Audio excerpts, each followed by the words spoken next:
The morning light filtered through the thin curtains of the small bedroom on Cypress Street, casting pale shadows across the worn wooden floor. Tyler Bennett lay awake in his bed, staring at the ceiling fan that rotated slowly above him, its gentle whir the only sound breaking the early morning silence. He had been awake for over an hour, as he was most mornings, his mind already racing with the anxieties that would follow him throughout the day. At 14 years old, Tyler carried a weight that most teenagers couldn't comprehend. His thin frame and hunched shoulders told a story of someone trying to make himself smaller, invisible, as if disappearing might somehow ease the constant pressure in his chest. His sandy brown hair fell across his forehead, often serving as a curtain he could hide behind when the world felt too overwhelming. The house on Cypress Street was modest but clean, a small two-bedroom ranch-style home in a quiet neighborhood on the east side of San Antonio, Texas. It belonged to his grandmother, Dorothy Bennett, who had taken him in 2 years ago after the accident that changed everything. The walls were decorated with family photographs spanning decades, and in nearly every image, Tyler's parents smiled back at him. His father, David Bennett, tall and broad-shouldered with that easy Texas smile, and his mother, Jennifer, with her warm eyes and gentle laugh. Tyler swung his legs over the side of the bed and sat there for a moment, building up the energy to face another day.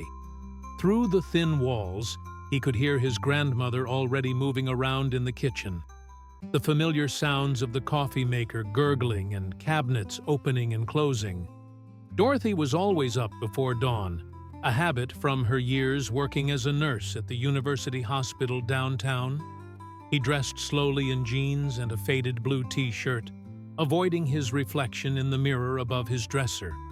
Mirrors had become uncomfortable reminders of how much he had changed.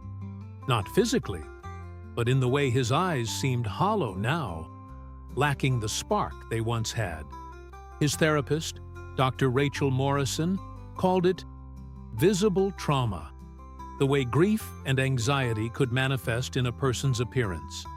The hallway leading to the kitchen was lined with more photographs, and Tyler kept his eyes down as he walked, not wanting to linger on the images of family vacations to South Padre Island, Christmas mornings filled with laughter, or the last photo taken of all 4 of them together at his cousin's wedding in Austin, just 3 weeks before the accident. "Morning, sweetheart," Dorothy said warmly as Tyler entered the kitchen. She was 72 years old, but moved with the energy of someone much younger, her silver hair pulled back in a neat bun. Her reading glasses perched on her nose as she flipped through the San Antonio Express News at the small kitchen table.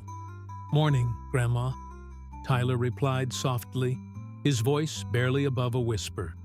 He poured himself a glass of orange juice and sat down across from her, his hands wrapped around the cold glass as if it could anchor him. Dorothy looked up from her newspaper, her keen blue eyes studying her grandson with the practiced concern of someone who had spent a lifetime reading people's pain. "Did you sleep at all last night?" Tyler shrugged, a non-committal gesture that had become his default response to most questions. Some. The truth was, he had maybe gotten 3 hours of actual sleep. The rest of the night spent lying awake, his mind replaying the accident in fragments, the sound of screeching tires, the shattering glass, the eerie silence that followed. Even after 2 years, the memories remained sharp, refusing to dull with time. Dorothy folded her newspaper and reached across the table to place her weathered hand over his. "Dr. Morrison called yesterday. You missed your appointment on Tuesday." Guilt washed over Tyler's face. "I forgot." "Tyler," Dorothy said gently but firmly, "we talked about this. The therapy is important. She's helping you." "I know," he said, pulling his hand back and wrapping both arms around himself. I couldn't go that day. There were too many people in the waiting room, and I couldn't breathe, and—" "It's okay," Dorothy interrupted, her voice softening. I rescheduled for next Monday, but you have to promise me you'll go. I'll drive you myself, and we can arrive early so the waiting room is emptier. Would that help? Tyler nodded, grateful for her understanding, but also feeling like a burden. His grandmother had already given up so much for him. Her retirement plans, her freedom, her peace and quiet. Now she spent her days worrying about him, scheduling his appointments, walking on eggshells around his anxiety.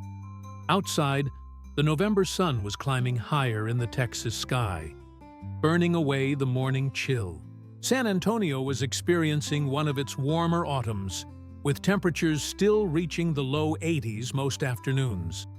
Tyler could see their neighbor, Mr. Harold Zimmerman, already out working in his garden across the street, trimming back the overgrown lantana bushes that bordered his property.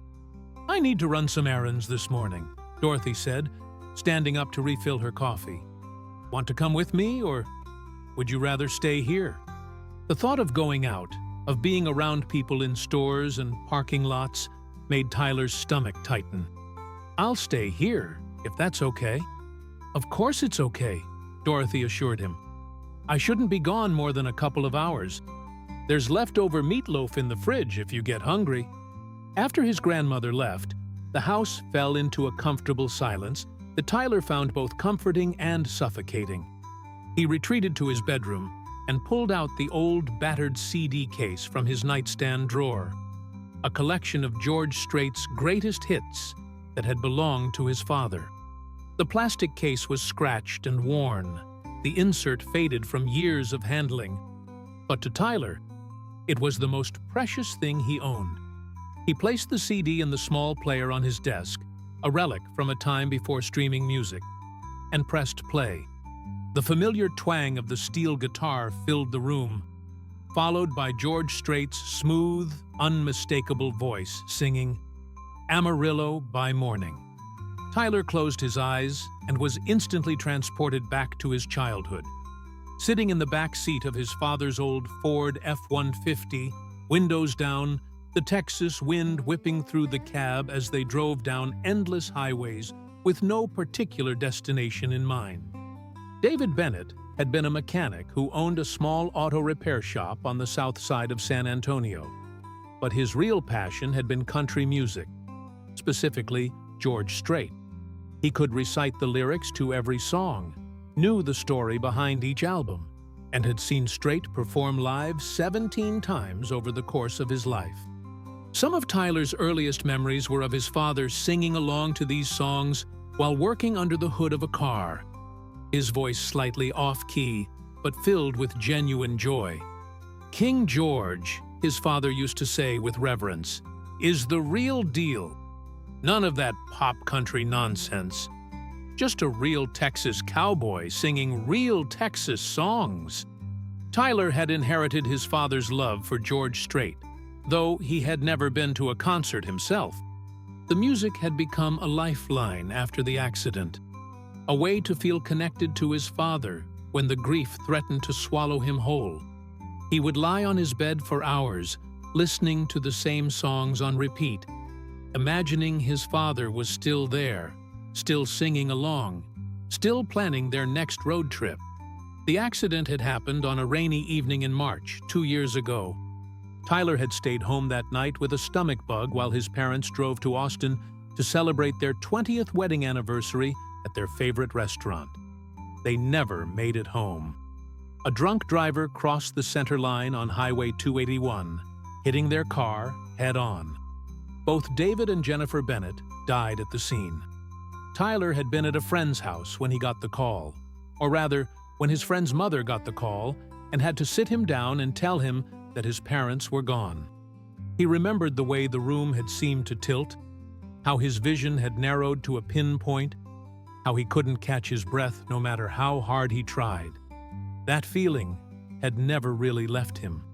The first few months after the accident were a blur of funeral arrangements, well-meaning relatives offering hollow condolences, and the slow, painful process of Dorothy packing up the family home and moving Tyler into her house. He had gone from being a relatively outgoing 12-year-old who played baseball and had a close group of friends to a ghost of himself, unable to attend school, unable to interact with his peers, unable to do much of anything except exist in a fog of grief and anxiety. By the time he turned 13, he had been diagnosed with severe anxiety disorder and post-traumatic stress disorder. Simple things that most people took for granted, going to the grocery store, talking to strangers, even leaving the house, became monumental challenges. He had been homeschooled for the past 2 years, working through his curriculum at his own pace with the help of an online tutor, Mrs. Patricia Caldwell, who was patient and understanding about his needs. The music continued to play, moving through the track list. Check Yes or No, Carrying Your Love With Me, I Cross My Heart. Each song carried a memory, a moment frozen in time when life had been normal and safe and full of possibilities. Tyler's therapist had encouraged him to create new associations with the things he loved, to not let his grief define every experience. But he found comfort in the familiarity of the pain. At least, it was predictable. Around noon, Tyler heard Dorothy's car pull into the driveway. He met her at the front door to help carry in the groceries, finding small ways to be useful despite his limitations. As they unpacked the bags in the kitchen, Dorothy seemed unusually animated, a barely contained excitement in her movements. "So," she said, trying and failing to sound casual as she put away a gallon of milk, "I was thinking about something today while I was out." Tyler looked up from the bag of oranges he was placing in the fruit bowl. "What?" Dorothy pulled an envelope from her purse and set it on the counter between them. Tyler could see it was some kind of ticket confirmation. "Do you know what next Saturday is?" He shook his head. "It's the anniversary of your grandfather's passing," she said, her voice softening with the mention of her late husband, William Bennett, who had died of a heart attack 6 years ago. "And I was thinking about how he and your father both loved George Strait so much. They went to that concert together, do you remember? The one at the AT&T Center, just a few months before your grandfather passed?" Tyler did remember. His father had talked about that concert for weeks afterward, saying it was one of the best nights of his life, getting to share that experience with his own father. "Well," Dorothy continued, her eyes brightening, "I heard on the radio this morning that George Strait is doing something special. He's performing an intimate acoustic show at the Majestic Theater downtown next Saturday night. It's not a full concert, just him and his guitar, playing some of his classic songs in a small venue. They released a limited number of tickets this morning, and I managed to get 2. Tyler's heart began to race, but not with excitement, with panic. The Majestic Theater was downtown, which meant crowds, parking, strangers, noise. It meant leaving the house, leaving his safe space, putting himself in a situation where 1,000 things could go wrong. "Grandma, I don't know if I can—" "I know what you're thinking," Dorothy interrupted gently, moving around the counter to stand beside him. "But hear me out. This isn't just any show. It's George Strait, Tyler. Your father would have given anything to see something like this. And I thought, maybe we could go together. For him, for your grandfather, for us." Tyler felt his chest tightening, the familiar sensation of his anxiety ramping up. His hands began to tremble slightly, and he gripped the edge of the counter to steady himself. "There will be so many people." "I know, sweetheart, but I'll be right there with you the entire time. And if it gets too overwhelming, we can leave. No questions asked. But I think—" She paused, choosing her words carefully. "I think your father would want you to experience this. He always said he couldn't wait to take you to your first George Strait concert when you were old enough." The tears came unexpectedly, hot and fast down Tyler's cheeks. He had learned to stop fighting them over the past 2 years, had learned that sometimes crying was the only release valve for the pressure that built up inside him. Dorothy pulled him into a hug, her small frame surprisingly strong as she held her grandson while he quietly sobbed into her shoulder. "I miss him so much," Tyler whispered, his voice breaking. "I know, baby. I miss him too. Every single day."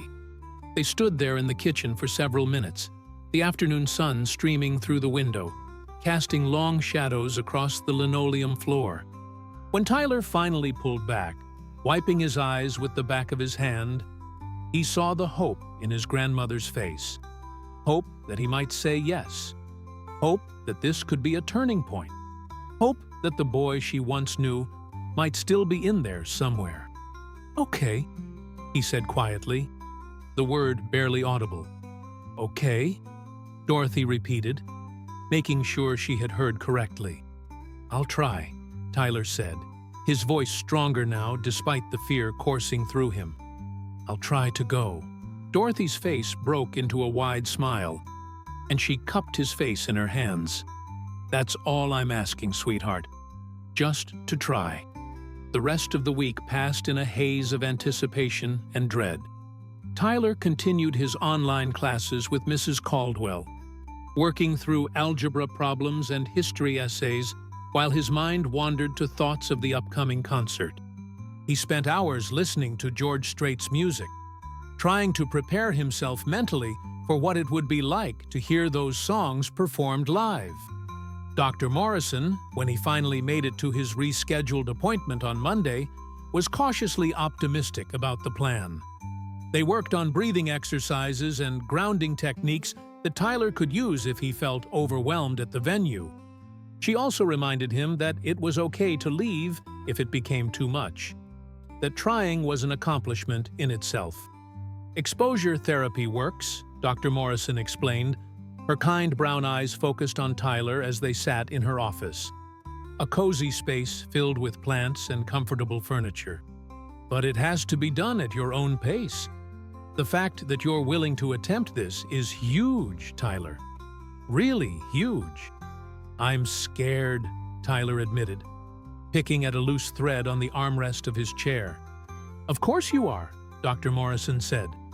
"Fear is a natural response, especially given what you've been through. But courage isn't the absence of fear. It's acting despite the fear. And that's what you're doing." Tyler wanted to believe her, wanted to feel proud of himself for taking this step. But mostly, he just felt terrified. The concert was 5 days away, then 4, then 3.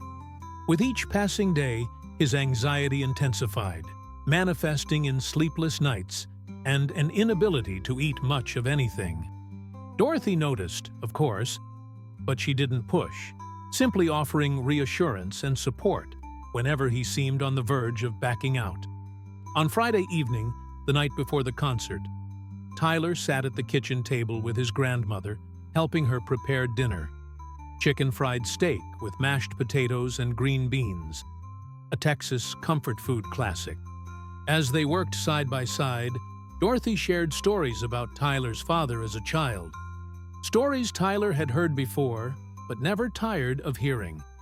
"Your daddy was about your age when he discovered George Strait," Dorothy said, dredging pieces of steak and flour. His friend, Nathan Rodriguez, played foolhardy memory for him, and that was it. He was hooked, started saving up his allowance to buy every album, would practice singing in his room for hours. "Your grandfather used to joke that we'd created a monster." Tyler smiled, a genuine smile that felt foreign on his face. "Dad had a terrible singing voice." "The worst," Dorothy agreed with a laugh. "But he sang with so much heart that you couldn't help but love it." That's what your father understood about music. It's not about being perfect. It's about feeling something real. They ate dinner together as the sun set outside, painting the sky in shades of orange and pink. Tyler pushed his food around his plate, managing to eat a few bites despite the knot in his stomach. The concert was less than 24 hours away, and the reality of it was becoming impossible to ignore. That night, lying in bed with George Strait playing softly from his CD player, Tyler made a decision. He pulled out his phone, a basic model that Dorothy had gotten him for emergencies, and opened the Notes app. He began to type, his fingers moving slowly across the small keyboard. Dear Dad, tomorrow I'm going to do something that scares me more than anything. Grandma got us tickets to see George Strait at the Majestic Theater. I know you would have loved it. I know you would have been the one taking me, singing along to every word, probably embarrassing me a little bit, but in the way that made me love you more. I'm so scared, Dad. I'm scared of the crowds and the noise and the way my chest gets tight when I'm around too many people. I'm scared that I'll disappoint Grandma by having a panic attack and having to leave. I'm scared that I'll never be the person I used to be. The kid who played baseball and had friends and didn't spend all his time hiding in his room. But I'm going to try. Because you would have wanted me to try. Because that music was so important to you. And somehow, it's become important to me too. It's like it's the only thing that still connects us. The only thing that makes me feel like you're still here somehow. I miss you so much, it hurts. I miss Mom too, every single day. I wish things were different. I wish I could go back and get sick some other night. Or that you guys had picked a different restaurant. Or that you'd left 5 minutes earlier or later. I wish so many things that it makes my head spin. But tomorrow, I'm going to walk into that theater, and I'm going to hear those songs live the way you heard them all those times. And maybe, just for a little while, I'll feel like you're there with me. I love you, Dad. I hope I make you proud. Tyler, he saved the note and set his phone on his nightstand, feeling simultaneously lighter and heavier than before. The music continued to play. George Strait singing, I Can Still Make Cheyenne. And Tyler closed his eyes, letting the familiar melody wash over him as he finally, mercifully, drifted off to sleep. Saturday morning arrived with clear blue skies and temperatures already climbing into the mid-70s by 9 o'clock. Tyler woke with a start, his heart already racing before he was fully conscious, his body anticipating the day ahead. The concert wasn't until 8 o'clock that evening, but the hours stretched before him like an impossible distance to cross. He found Dorothy in the kitchen, as always, but this time she was baking, her famous pecan pie, the kind she made for special occasions. The sweet smell of brown sugar and cinnamon filled the house, and despite his anxiety, Tyler felt a small measure of comfort in the familiar ritual. Morning, sweetheart, Dorothy said, looking up from rolling out the pie crust. I thought we could have a nice, relaxing day before tonight. Maybe watch some movies, take it easy. What do you think? Tyler nodded, grateful that she wasn't making a big deal out of the concert, wasn't constantly asking how he was feeling or if he was ready. They spent the morning in the living room, watching old John Wayne westerns that his grandfather used to love, the kind with simple plots and clear heroes and villains. The familiarity of it helped calm Tyler's nerves, at least temporarily. Around 2 in the afternoon, Dorothy suggested they both get ready early, giving them plenty of time to arrive at the venue without rushing. Tyler retreated to his bedroom and stood in front of his closet, staring at his limited wardrobe. He finally settled on dark jeans, a button-up plaid shirt that had been his father's, and his best pair of boots, brown leather that Dorothy had bought him for Christmas last year, but that he'd only worn twice. As he dressed, Tyler caught sight of himself in the mirror and paused. The boy looking back at him seemed older than 14 somehow, worn down by experiences that shouldn't have been his to carry yet. But there was something else there, too, something he hadn't seen in a long time, a flicker of determination in his eyes. He picked up the CD case from his nightstand, the one he'd been listening to all week, and carefully tucked it into his jacket pocket. Maybe he wouldn't need it. but having it close felt important, like carrying a piece of his father with him. Dorothy was waiting in the living room when he emerged, dressed in a nice navy dress and pearl earrings, her silver hair styled more formally than usual. She looked beautiful, Tyler thought, and he told her so, which made her blush and swat at him playfully. "Well, don't you clean up nice," she said, looking him over with approval. "Your father would be so proud of you, Tyler, just for trying. That takes more courage than you know." They left the house at 6:30, giving themselves extra time to find parking and get settled before the show began. As Dorothy's old Buick pulled away from Cypress Street, Tyler felt his chest beginning to tighten, his breathing becoming more shallow. He rolled down the window, letting the warm evening air wash over his face as they merged onto Highway 281, heading toward downtown San Antonio. The sun was beginning its descent toward the horizon, casting the city in golden light. They passed the historic missions on the south side, their Spanish colonial architecture standing as reminders of San Antonio's rich history.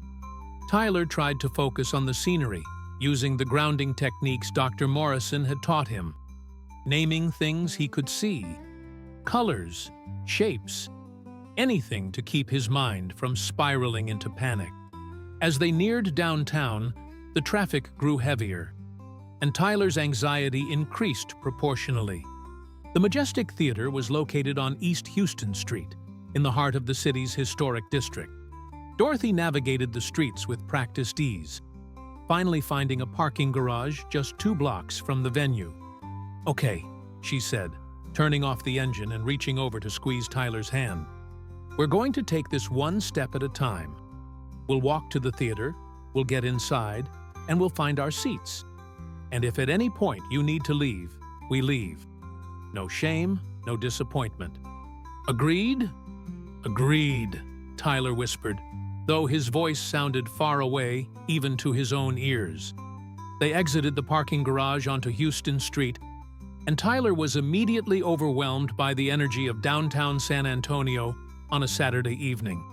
People streamed along the sidewalks, groups of friends laughing and talking, couples walking hand in hand, families with children darting between them. The restaurants and bars that lined the street were already filling up, music and conversation spilling out into the warm night air. Tyler kept his eyes down, focusing on putting one foot in front of the other, his hand gripping Dorothy's arm like a lifeline. His heart was pounding so hard he was sure everyone around him could hear it. His breathing was coming in short, rapid bursts, and he could feel the edges of his vision starting to narrow. "Tyler," Dorothy said softly but firmly, stopping in the middle of the sidewalk. "Look at me, sweetheart." He forced himself to meet her eyes, seeing the concern there, but also the steadiness, the calm certainty that everything would be okay. "Breathe with me," she instructed. "In through your nose for 4 counts. Hold for 4. Out through your mouth for 4. Come on. With me." They stood there together, 2 figures amid the flow of Saturday night traffic, breathing in unison. Slowly, gradually, Tyler felt his heartbeat begin to slow, his vision clearing. A few people glanced at them curiously as they passed, but most were too absorbed in their own evenings to notice. "Better?" Dorothy asked. Tyler nodded, not trusting his voice yet. "Good. We're almost there. Just 1 more block." They continued walking, and then Tyler saw it. The Majestic Theater, its magnificent 1920s facade illuminated against the darkening sky. The building was a San Antonio landmark, a beautifully preserved example of atmospheric theater architecture with its terracotta and white stone exterior and ornate details. A vertical sign reading "Majestic" in elegant letters stretched toward the sky, and a smaller marquee announced, "Tonight only, George Strait, intimate acoustic performance."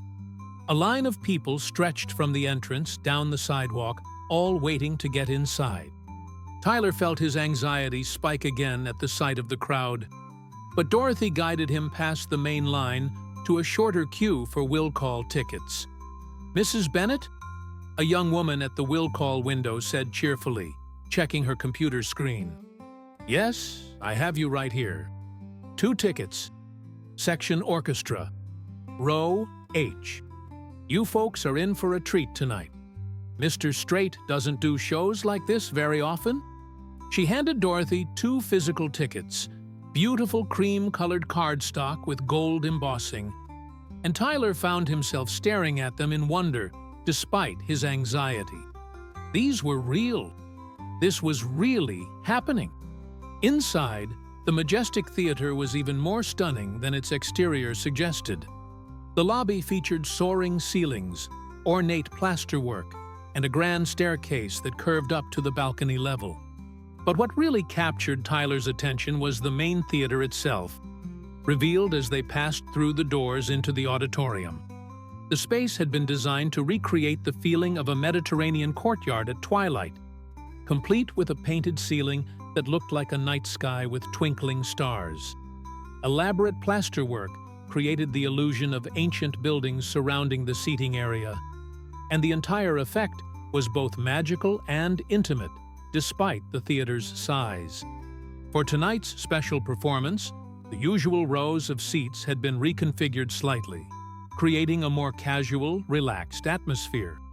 A simple stage setup featured a single microphone stand, a stool, and a guitar on a stand. No elaborate production, no backup band, just the pure essence of George Strait and his music. Dorothy and Tyler found their seats in row H, about midway back from the stage. They were perfect, close enough to see clearly, but not so close that Tyler felt exposed or overwhelmed. As they settled in, Tyler took in the crowd around them. The audience was diverse, ranging from elderly couples who had likely been fans since Strait's early days in the 1980s to young families introducing their children to real country music. Everyone seemed to radiate a kind of reverent excitement, a sense that they were about to witness something special. "How are you doing?" Dorothy asked quietly as the theater continued to fill around them. "Okay," Tyler answered, and surprisingly, it was true. Yes, his heart was still beating faster than normal, and yes, he was very aware of all the people surrounding him, but the panic hadn't overwhelmed him. He was here. He had made it this far. As 8 o'clock approached, the house lights began to dim, and a hush fell over the crowd. Tyler felt his grandmother's hand find his in the darkness, squeezing gently. Then, a single spotlight illuminated the stage, and a tall figure walked out from the wings. George Strait looked exactly as Tyler had imagined him. Tall and lean in his signature style, wearing crisp Wrangler jeans, a pressed white shirt, and a cream-colored cowboy hat. At 73 years old, he moved with the easy confidence of someone who had spent a lifetime on stage, but remained genuinely humble about his talents. He picked up the acoustic guitar, settled onto the stool, and adjusted the microphone with a slight smile. "Good evening, San Antonio," he said, his voice that familiar Texas drawl that Tyler had heard on so many recordings. "Thank you all for coming out tonight. This is a little different from my usual shows. Just me, my guitar, and some songs I've loved playing over the years. I hope you enjoy it." Without any further introduction, he began to play the opening chords of Amarillo by Morning, and the audience erupted in applause and cheers. But as soon as Strait began to sing, the crowd fell silent. Everyone completely captivated by the raw, stripped-down performance. Tyler felt tears prick his eyes as he listened. Without the full band, without the production elements, the song revealed itself in a new way. The poetry of the lyrics, the skill in Strait's voice, the emotional truth at the heart of the story. He could feel his father's presence so strongly in that moment, could almost hear David Bennett's voice singing along off-key from the driver's seat of his old truck. The performance continued, song after song, each one delivered with the kind of craftsmanship that came from decades of perfecting the art. Strait played Check Yes or No, and the entire audience sang along to the chorus. He played I Cross My Heart, and couples throughout the theater held each other closer. He played Carrying Your Love With Me, and Tyler watched as grown men wiped tears from their eyes. Between songs, Strait shared stories about writing sessions in Nashville, about touring in the early days when they played honky-tonks and dance halls, about the fans who had supported him throughout his career. He was funny and self-deprecating, genuine in a way that felt increasingly rare in modern entertainment. "You know," Strait said about halfway through the show, adjusting his guitar, "I've been doing this for over 40 years now, and I still can't quite believe I get to make a living playing music. I grew up on a ranch outside of Pearsall, not far from here, and I never imagined any of this. But what I've learned is that music, real music, isn't about fame or awards or any of that. It's about connection. It's about telling stories that matter to people, songs that become the soundtrack to their lives." He paused, looking out at the audience with a soft smile. "Some of you out there, these songs were playing when you met your wife. Some of them were on the radio during a road trip you took with your dad, or at your wedding, or during a tough time when you needed something to hold on to. That's the power of music. It becomes part of your story. And I'm honored that my songs have been part of your stories." Tyler felt those words settle into his chest, resonating with something deep inside him. That was exactly what George Strait's music had become for him. A lifeline, a connection to his father, a way to hold on to something precious that had been taken away too soon. As the concert continued, Tyler found himself relaxing more and more, his anxiety slowly melting away as he lost himself in the performance. He wasn't thinking about the crowd around him anymore, wasn't worried about having a panic attack or needing to leave.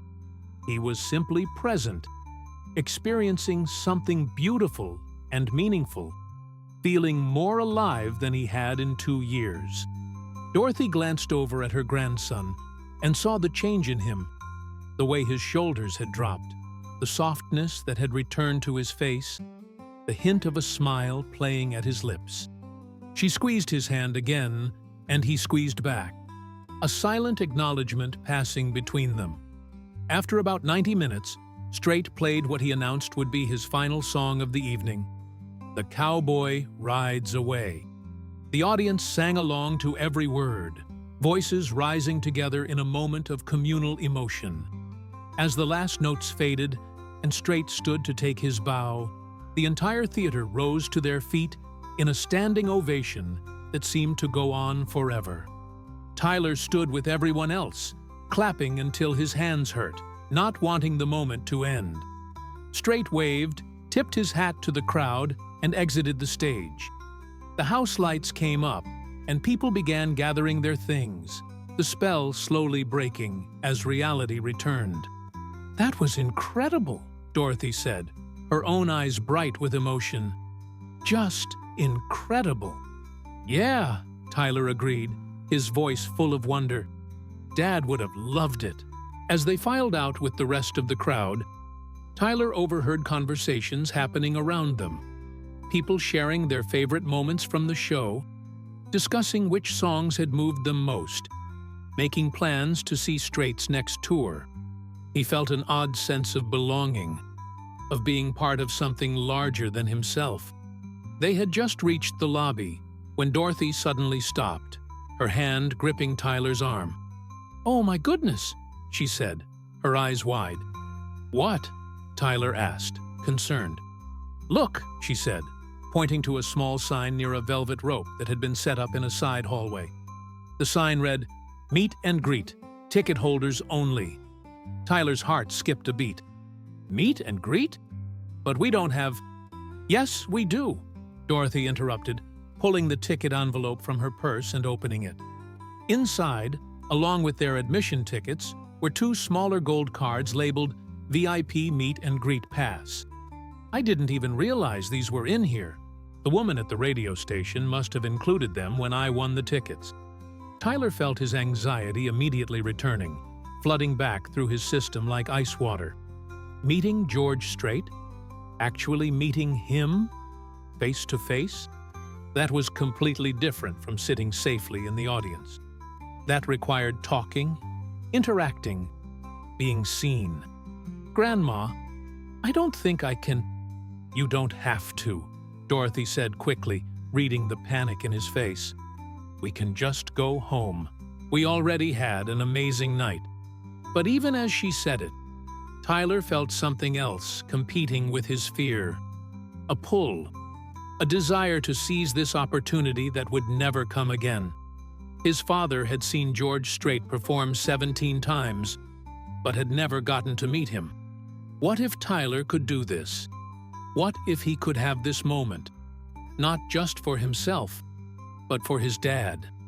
He reached into his jacket pocket and felt the CD case there, the one that had belonged to his father. Before he could talk himself out of it, he said, "Let's do it." "Are you sure?" Dorothy asked, searching his face. "No," Tyler admitted. "But let's do it anyway." They joined the short line of VIP pass holders, maybe 20 people in total, who were being directed down a hallway that led backstage. Tyler's hands were shaking, and he focused on his breathing, counting in for 4, holding for 4, out for 4, just like Dr. Morrison had taught him. The line moved slowly, each person or group getting a few minutes with Strait for photos and autographs. Tyler could hear laughter and conversation echoing down the hallway, could hear Strait's distinctive voice thanking people for coming out. With each step forward, his anxiety increased, his mind racing with everything that could go wrong. When they were just 3 groups away from the front, Tyler felt his chest constrict sharply, his breathing becoming rapid and shallow. His vision started to tunnel, and he knew he was on the verge of a full panic attack. "Tyler?" Dorothy's voice seemed to come from far away. He tried to respond but couldn't get words out. His hands were trembling violently now, and sweat beaded on his forehead, despite the air-conditioned hallway. This was it. He was going to have a panic attack right here, right now, and everyone would see, and he'd have to leave, and he'd have failed. "Excuse me," he heard Dorothy say to someone. "I think we need to step out for a moment." But before they could move, a staff member, a woman in her 30s wearing a crew t-shirt, approached them with concern in her eyes. "Is he okay?" "He's having a panic attack," Dorothy explained quickly. "We're going to step outside." The woman nodded understandingly. "Come with me. There's a quiet room just down here where he can sit for a minute." She led them to a small dressing room, empty and quiet, with a couch against one wall. Tyler sank onto it, his head between his knees, trying desperately to regain control of his breathing. Dorothy sat beside him, her hand rubbing circles on his back, while the crew member brought him a bottle of cold water. "Take your time, honey," the woman said kindly. "There's no rush. We'll make sure you still get to meet Mr. Strait when you're ready, if you want to." Tyler wanted to thank her but could only nod, focusing all his energy on breathing, on not completely falling apart. After what felt like an eternity but was probably only 5 minutes, the panic began to subside, slowly releasing its grip on his chest and lungs. He sat up, taking a long drink of the water, embarrassed and exhausted. "I'm sorry," he whispered to his grandmother. "Don't you dare apologize," Dorothy said firmly. "You have nothing to be sorry for. You made it further than I ever expected. You should be proud." "I wanted to meet him," Tyler said, his voice breaking slightly. "I wanted to tell him what his music meant to Dad. To me." The crew member, who had been standing quietly by the door, spoke up. "You still can, if you want. Like I said, we'll make sure you get your chance, no matter how long it takes." Tyler looked up at her, surprised by her kindness. "Really?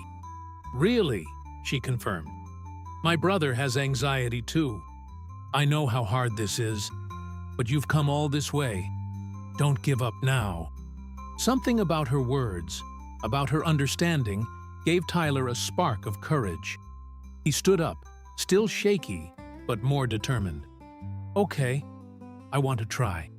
They returned to the hallway, where only two groups remained ahead of them now.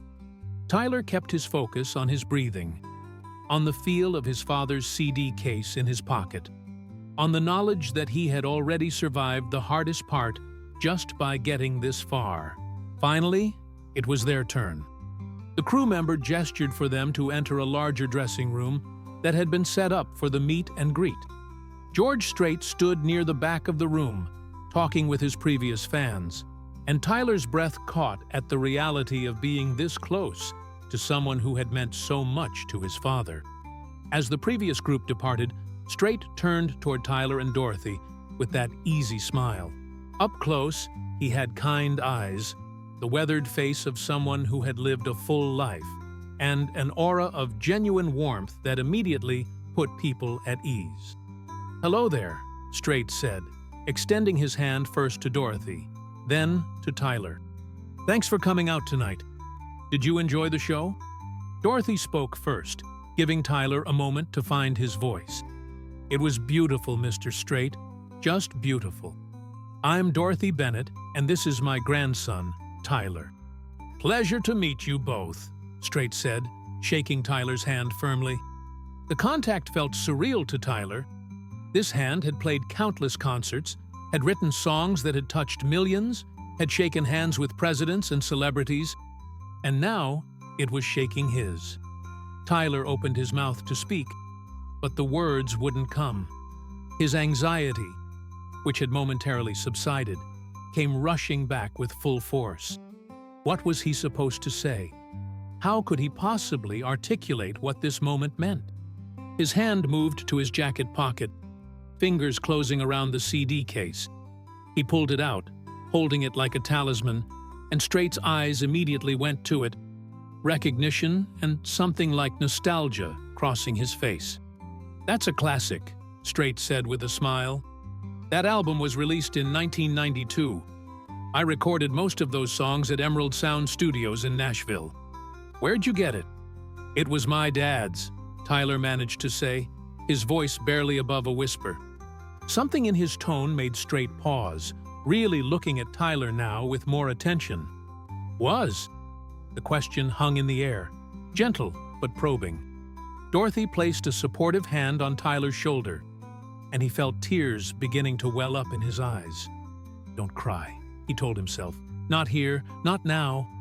But the tears came anyway, silent and hot on his cheeks. Tyler tried to speak, tried to explain, but his voice broke on the first word.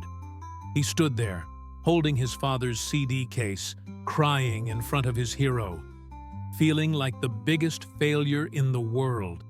What happened next would change Tyler's life forever. George Strait didn't look uncomfortable or rushed or annoyed by Tyler's tears. Instead, something shifted in his expression. A deep understanding, a recognition of pain that went beyond the usual fan interaction. He took a small step closer, his voice gentle when he spoke. "Take your time, son," Strait said softly. "There's no rush here." Tyler tried to wipe his eyes with the back of his hand, mortified by his inability to control his emotions. The CD case trembled in his grip, and he felt like he was 14 years old and 5 years old all at once, small and broken, and desperately wishing his father was there to help him through this moment. "I'm sorry," Tyler whispered, his voice choked. "I'm sorry. I just—" "Don't apologize," Strait interrupted, his Texas drawl soft and reassuring. "Not for feeling something real." Dorothy moved closer to her grandson, her own eyes glistening with tears. She looked at Strait, and in that moment, a silent communication passed between two people who had both known loss, who understood that some pain ran too deep for simple words. Tyler's father passed away 2 years ago, Dorothy explained quietly. David, my son, was one of your biggest fans. He'd seen you perform 17 times over the years. He always said, her voice wavered, he always said that he couldn't wait to take Tyler to his first George Strait concert when he was old enough. Strait's expression grew even more somber, his eyes moving from Dorothy back to Tyler with a new depth of understanding. He took another step closer, and Tyler noticed how tall he was, how he carried himself with a quiet strength that felt comforting rather than intimidating. What happened to your father, Tyler? Strait asked gently. The question opened something in Tyler, and the words began to spill out in a rush, disjointed and raw. Car accident. 2 years ago March, a drunk driver. They were on their way to Austin for their anniversary and He choked on the words, unable to finish. Strait nodded slowly, processing the information. And your mother? She died too. Both of them. At the scene. The room fell silent except for the muffled sounds of the theater beyond the walls, the distant voices of staff cleaning up after the show. The photographer who had been standing by to take pictures had quietly lowered his camera, sensing that this was not a moment to be captured on film.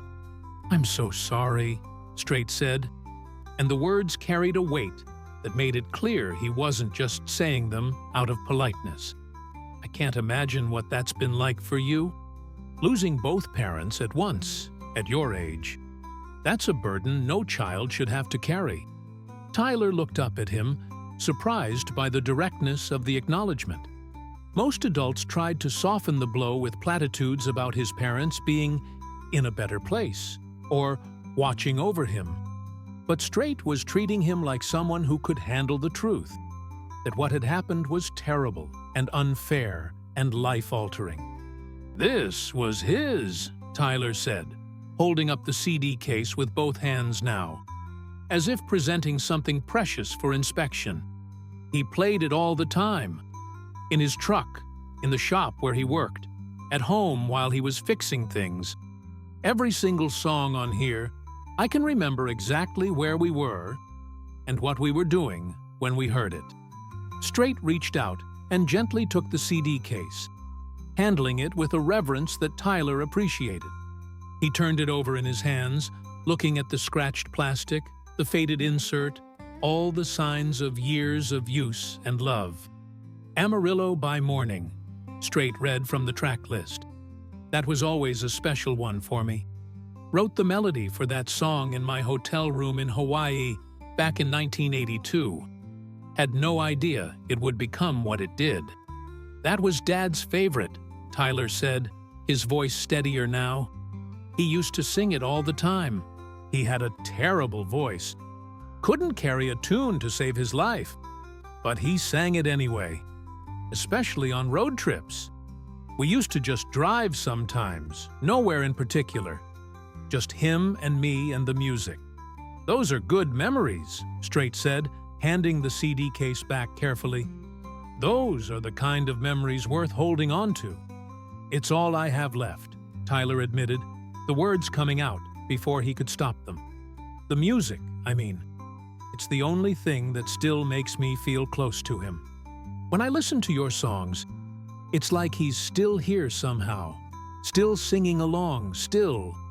He trailed off, unable to articulate the complex tangle of grief and comfort and longing that the music represented. Strait was quiet for a long moment, seeming to consider his words carefully. When he spoke again, his voice carried a different quality, something more personal, more vulnerable. I lost my daughter, he said quietly. Jennifer. She was 13 when she died. Car accident too. Back in 1986. Tyler felt his heart stop.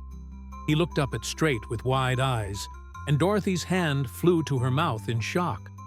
Everyone knew George Strait's music, but Tyler hadn't known this part of his story.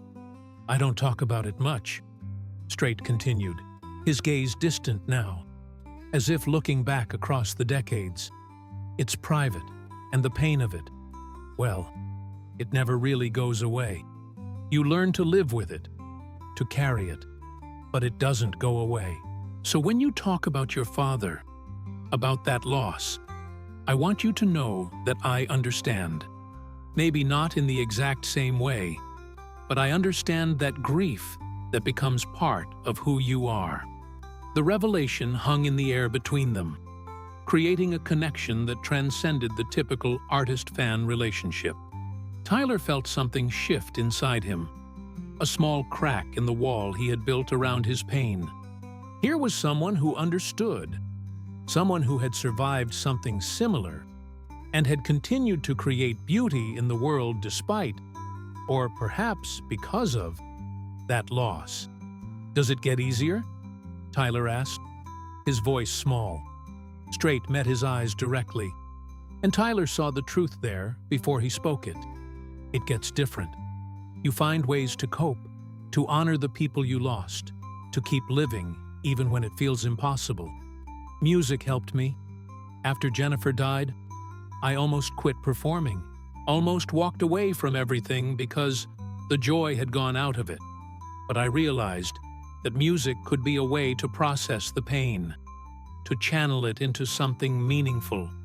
He paused, then added, "What I'm saying is, the fact that you've found solace in music, in your father's favorite songs, that's not just hanging on to the past. That's finding a way forward. That's survival." Tyler felt tears streaming down his face again, but they felt different this time. Cleaner somehow. Less like drowning and more like release. Dorothy moved closer, wrapping an arm around his shoulders, and he leaned into her, grateful for her steadiness. "Your father sounds like he was a good man," Strait said. "Anyone who loved music the way you describe, who shared it with his son the way he did, that's someone who understood what really matters in life." "He was the best," Tyler said, his voice thick with emotion. "He was my best friend. And he struggled with the words, with the admission he'd never spoken aloud before. "I don't know how to be okay without him." "You're doing it right now," Strait said gently. "You're here, aren't you? Despite how hard it is, despite how scary it must have been to come tonight, you showed up. That's not nothing, Tyler. That takes real courage." Tyler thought about the panic attack in the hallway, about all the times over the past 2 years when he couldn't leave his house, couldn't face the world, couldn't do anything but hide in his room with his father's music playing on repeat. He didn't feel courageous. He felt broken. "I have anxiety," Tyler heard himself say, the words tumbling out in a rush. "Bad anxiety. I can't go to school. I can barely leave my house most days. I had a panic attack earlier tonight, right before we were supposed to come in here. My grandma, she's been so patient with me, but I know I'm holding her back, making her life harder. And I just want to be normal again. I want to be the person I was before the accident." "Tyler," Dorothy started, but Strait held up a gentle hand. "Can I tell you something?" Strait said, crouching down slightly so he was more at eye level with Tyler. "Normal is overrated, and you can't go back to who you were before, because that person existed in a world where your parents were still alive. You're someone different now, someone who's been through something terrible and is finding their way through it. That person has value too." He straightened up, thinking for a moment. "I dealt with my own demons after losing Jennifer, struggled with anger, with depression, with wondering why life could be so cruel. I put on a good face for the public, kept touring, kept recording, but inside I was barely holding it together. What helped, and I'm not saying this is a cure-all because grief is different for everyone, but what helped was finding small purposes, little things to get up for each day. For me, that was music. For you, maybe it's something else, but you have to keep looking for those things." Tyler wiped his eyes again, thinking about what Strait was saying. Small purposes. What were his? listening to music, helping his grandmother with groceries, his online classes with Mrs. Caldwell. They seemed like such tiny, insignificant things compared to the weight of his grief and anxiety. "Could you?" Tyler started, then stopped, suddenly afraid to ask. "Could I what?" Strait prompted gently. Tyler held out the CD case with trembling hands. "Could you sign this? For my dad? I know that sounds stupid. He's not here to see it, but..." "It's not stupid at all," Strait interrupted. He took the case and pulled a silver Sharpie from his pocket, considering for a moment before writing. When he handed it back, Tyler saw what he'd written. "To David, a fellow traveler on life's long road. Your son is carrying your love forward. George Strait." Tyler stared at the words, his vision blurring with fresh tears.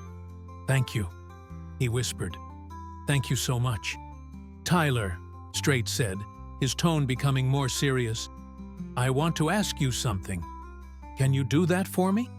Tyler nodded, clutching the signed CD case to his chest. "Promise me you'll keep trying. Keep showing up, even when it's hard. Keep finding reasons to face the world, even if they're small ones. Your father, David, he'd want that for you. I'm sure of it." "I promise," Tyler said, and in that moment, he meant it. Strait smiled, and it was a real smile, warm and genuine. "Good. Now, I know the photographer has been very patient with us, but how about we get a picture together? Something you can remember this night by?" Tyler nodded eagerly, and Dorothy moved to stand beside him as the photographer positioned them. But before the picture was taken, Strait did something unexpected.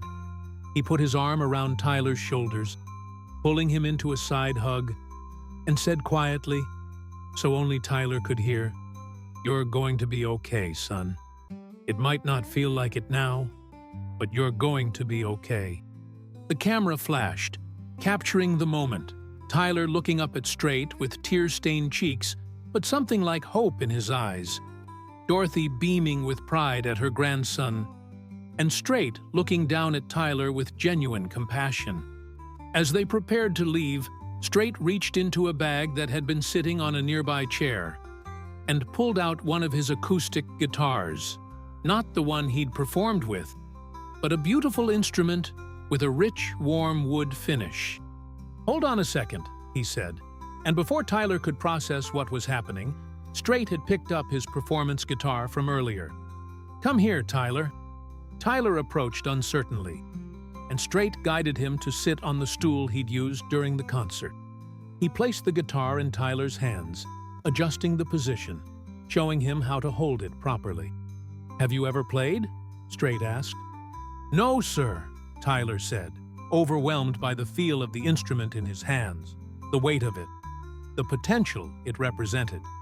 "Well, there's no time like the present," Strait said with a smile.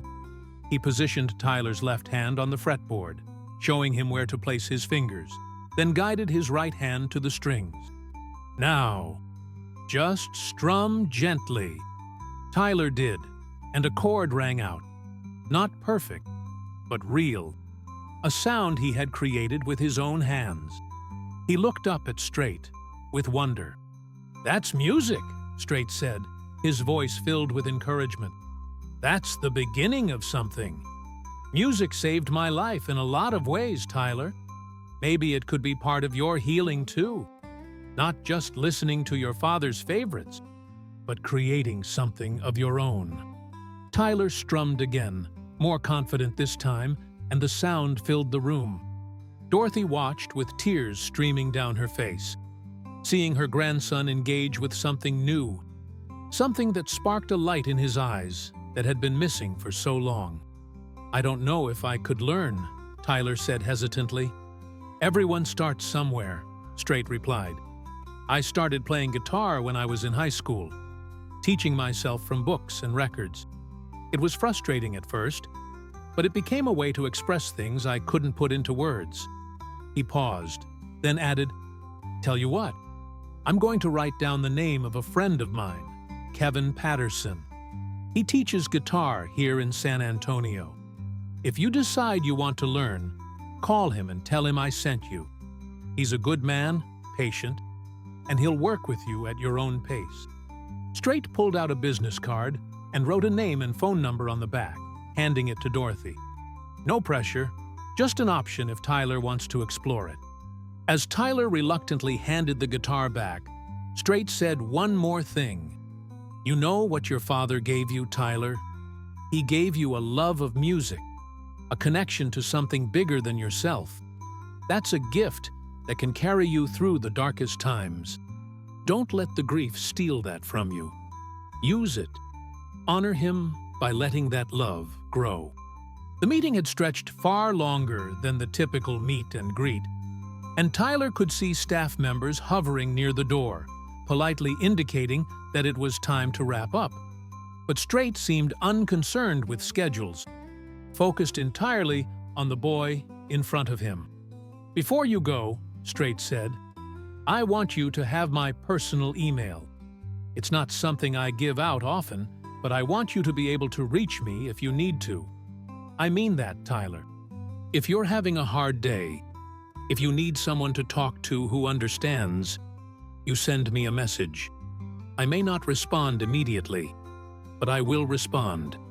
He wrote his email address on another card and handed it to Tyler, who took it with shaking hands, barely able to believe what was happening.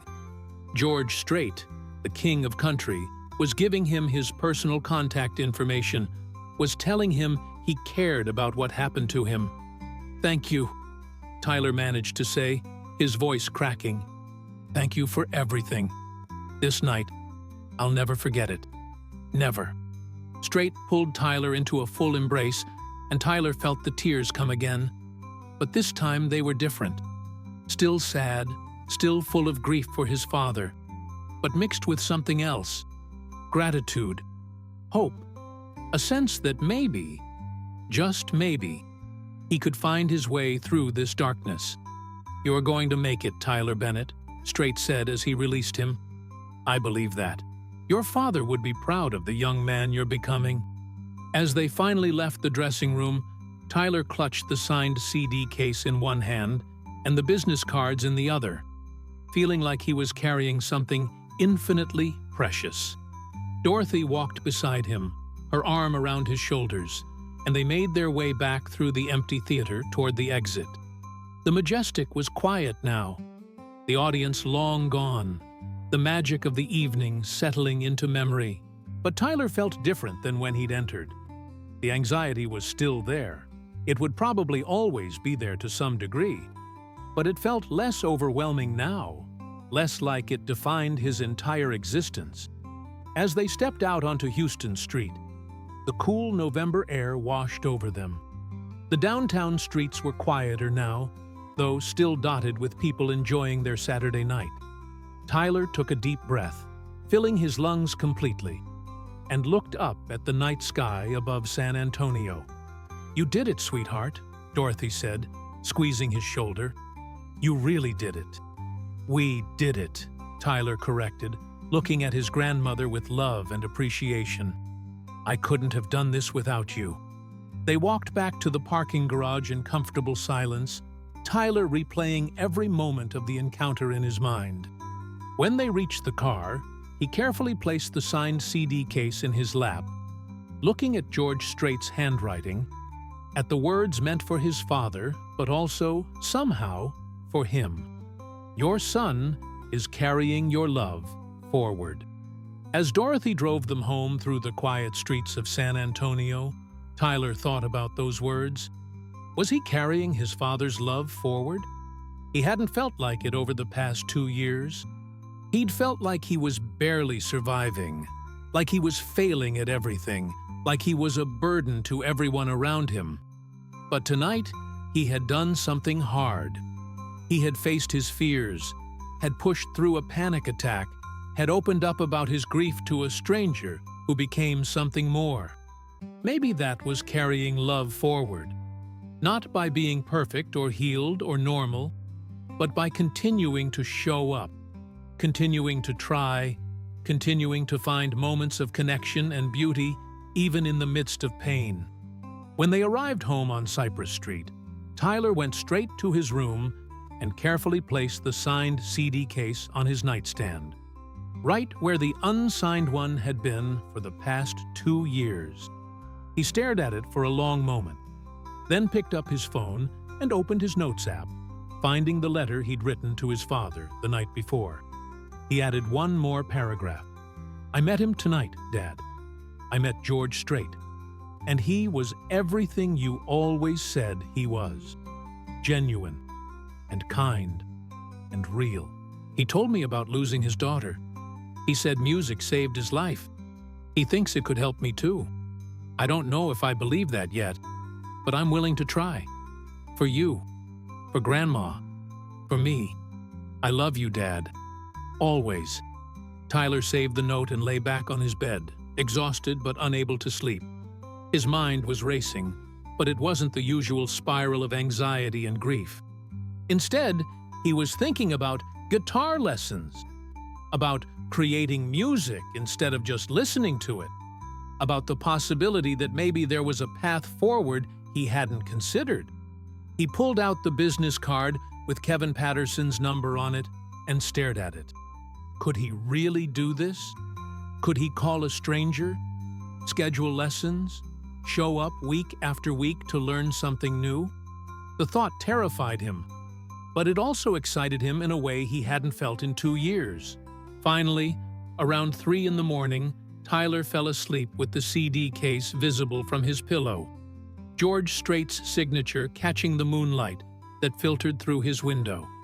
And for the first time in a long time, he didn't dream about the accident. Instead, he dreamed about music, about playing guitar on a stage, about his father in the audience singing along with that terrible voice, about a future that might hold more than just survival. The Monday morning after the concert arrived cold and gray, a rare cloudy day in San Antonio that matched Tyler's mood as he stared at Kevin Patterson's business card for what must have been the 100th time since Saturday night. He had been carrying it in his pocket constantly, taking it out to look at it, building up the courage to make the call. Dorothy had noticed, of course. She noticed everything about Tyler these days, attuned to every shift in his mood and behavior. Over breakfast, scrambled eggs and toast that Tyler actually managed to eat most of, she brought it up gently. "Have you thought any more about the guitar lessons?" she asked, sipping her coffee. Tyler shrugged, that habitual gesture of uncertainty. "I want to. I just don't know if I can actually do it." "What's stopping you?" Dorothy asked, though she suspected she already knew the answer. "Everything," Tyler admitted. "Calling someone I don't know. Going to a new place. Being alone with a stranger. What if I have a panic attack in the middle of a lesson? What if I'm terrible at it, and he thinks I'm wasting his time? What if—" "Tyler," Dorothy interrupted gently, "you could what if yourself into never doing anything. And I understand that fear. I really do. But you showed up Saturday night. You pushed through your anxiety, and you met George Strait, and you survived it. More than survived it. You had a meaningful experience that moved you.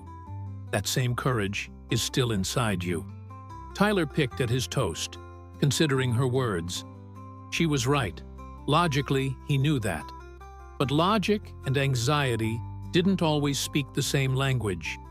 The distance between knowing he should do something and actually being able to do it felt insurmountable most days. "What if I call and make an appointment, and then when the day comes I can't leave the house?" Tyler asked, voicing his real fear. "Then we'll deal with it," Dorothy said pragmatically. "We'll call and reschedule, and we'll try again another day." Kevin Patterson came recommended by George Strait himself. "I have a feeling he's the kind of person who would understand and be patient with you."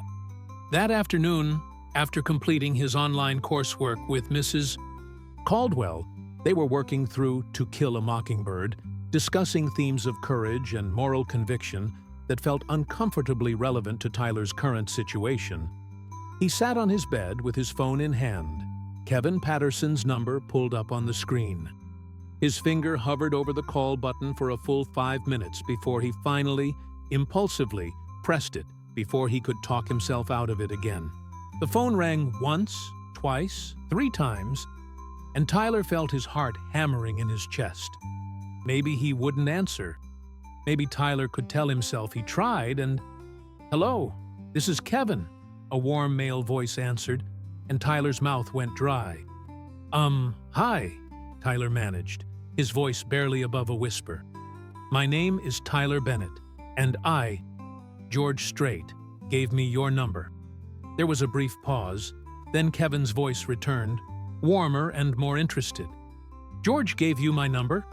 Well, that's not something I hear every day. It's nice to meet you, Tyler. What can I do for you?" Tyler took a deep breath, his hand gripping the phone so tightly his knuckles were white. "I want to learn to play guitar. I've never played before, but His voice caught. "I met Mr. Strait on Saturday night, and he said music could help. With things. And he said you might be willing to teach me." "I'd be honored to teach you," Kevin said without hesitation. "Why don't you tell me a little about yourself? How old are you?" 14, Tyler said. "Great age to start learning. Are you in school here in San Antonio?" "I'm homeschooled," Tyler said. Then, before he could stop himself, the words came tumbling out. "I have anxiety. Really bad anxiety. I can't go to regular school. I have panic attacks sometimes, and I don't want to waste your time if I'm going to be a problem student." Kevin was quiet for a moment, but it wasn't an uncomfortable silence. When he spoke, his voice was kind and understanding. "Tyler, you're not going to waste my time. I've worked with students dealing with all kinds of challenges: anxiety, ADHD, autism, physical disabilities. Everyone learns differently, and everyone deserves the chance to make music. If you're worried about panic attacks, we'll work around them. We'll take breaks whenever you need them, we'll go at your pace, and we'll make sure you feel safe and comfortable." How does that sound? Tyler felt tears pricking his eyes, overwhelmed by the acceptance in Kevin's voice. "That sounds really good. Excellent. Now, I teach out of my home studio here in the Alamo Heights area. Do you have transportation?" "My grandmother can drive me," Tyler said. "Perfect. How about we start with a trial lesson this Saturday afternoon, say around 2 o'clock. That'll give you time to see if you like working with me, and there's absolutely no commitment. If it doesn't feel right, no hard feelings. Sound like a plan?" Saturday, 5 days away. Tyler's anxiety immediately spiked at the thought, but he heard George Strait's voice in his head. "Keep showing up, even when it's hard." "Okay," Tyler said. "Saturday at 2. "Great.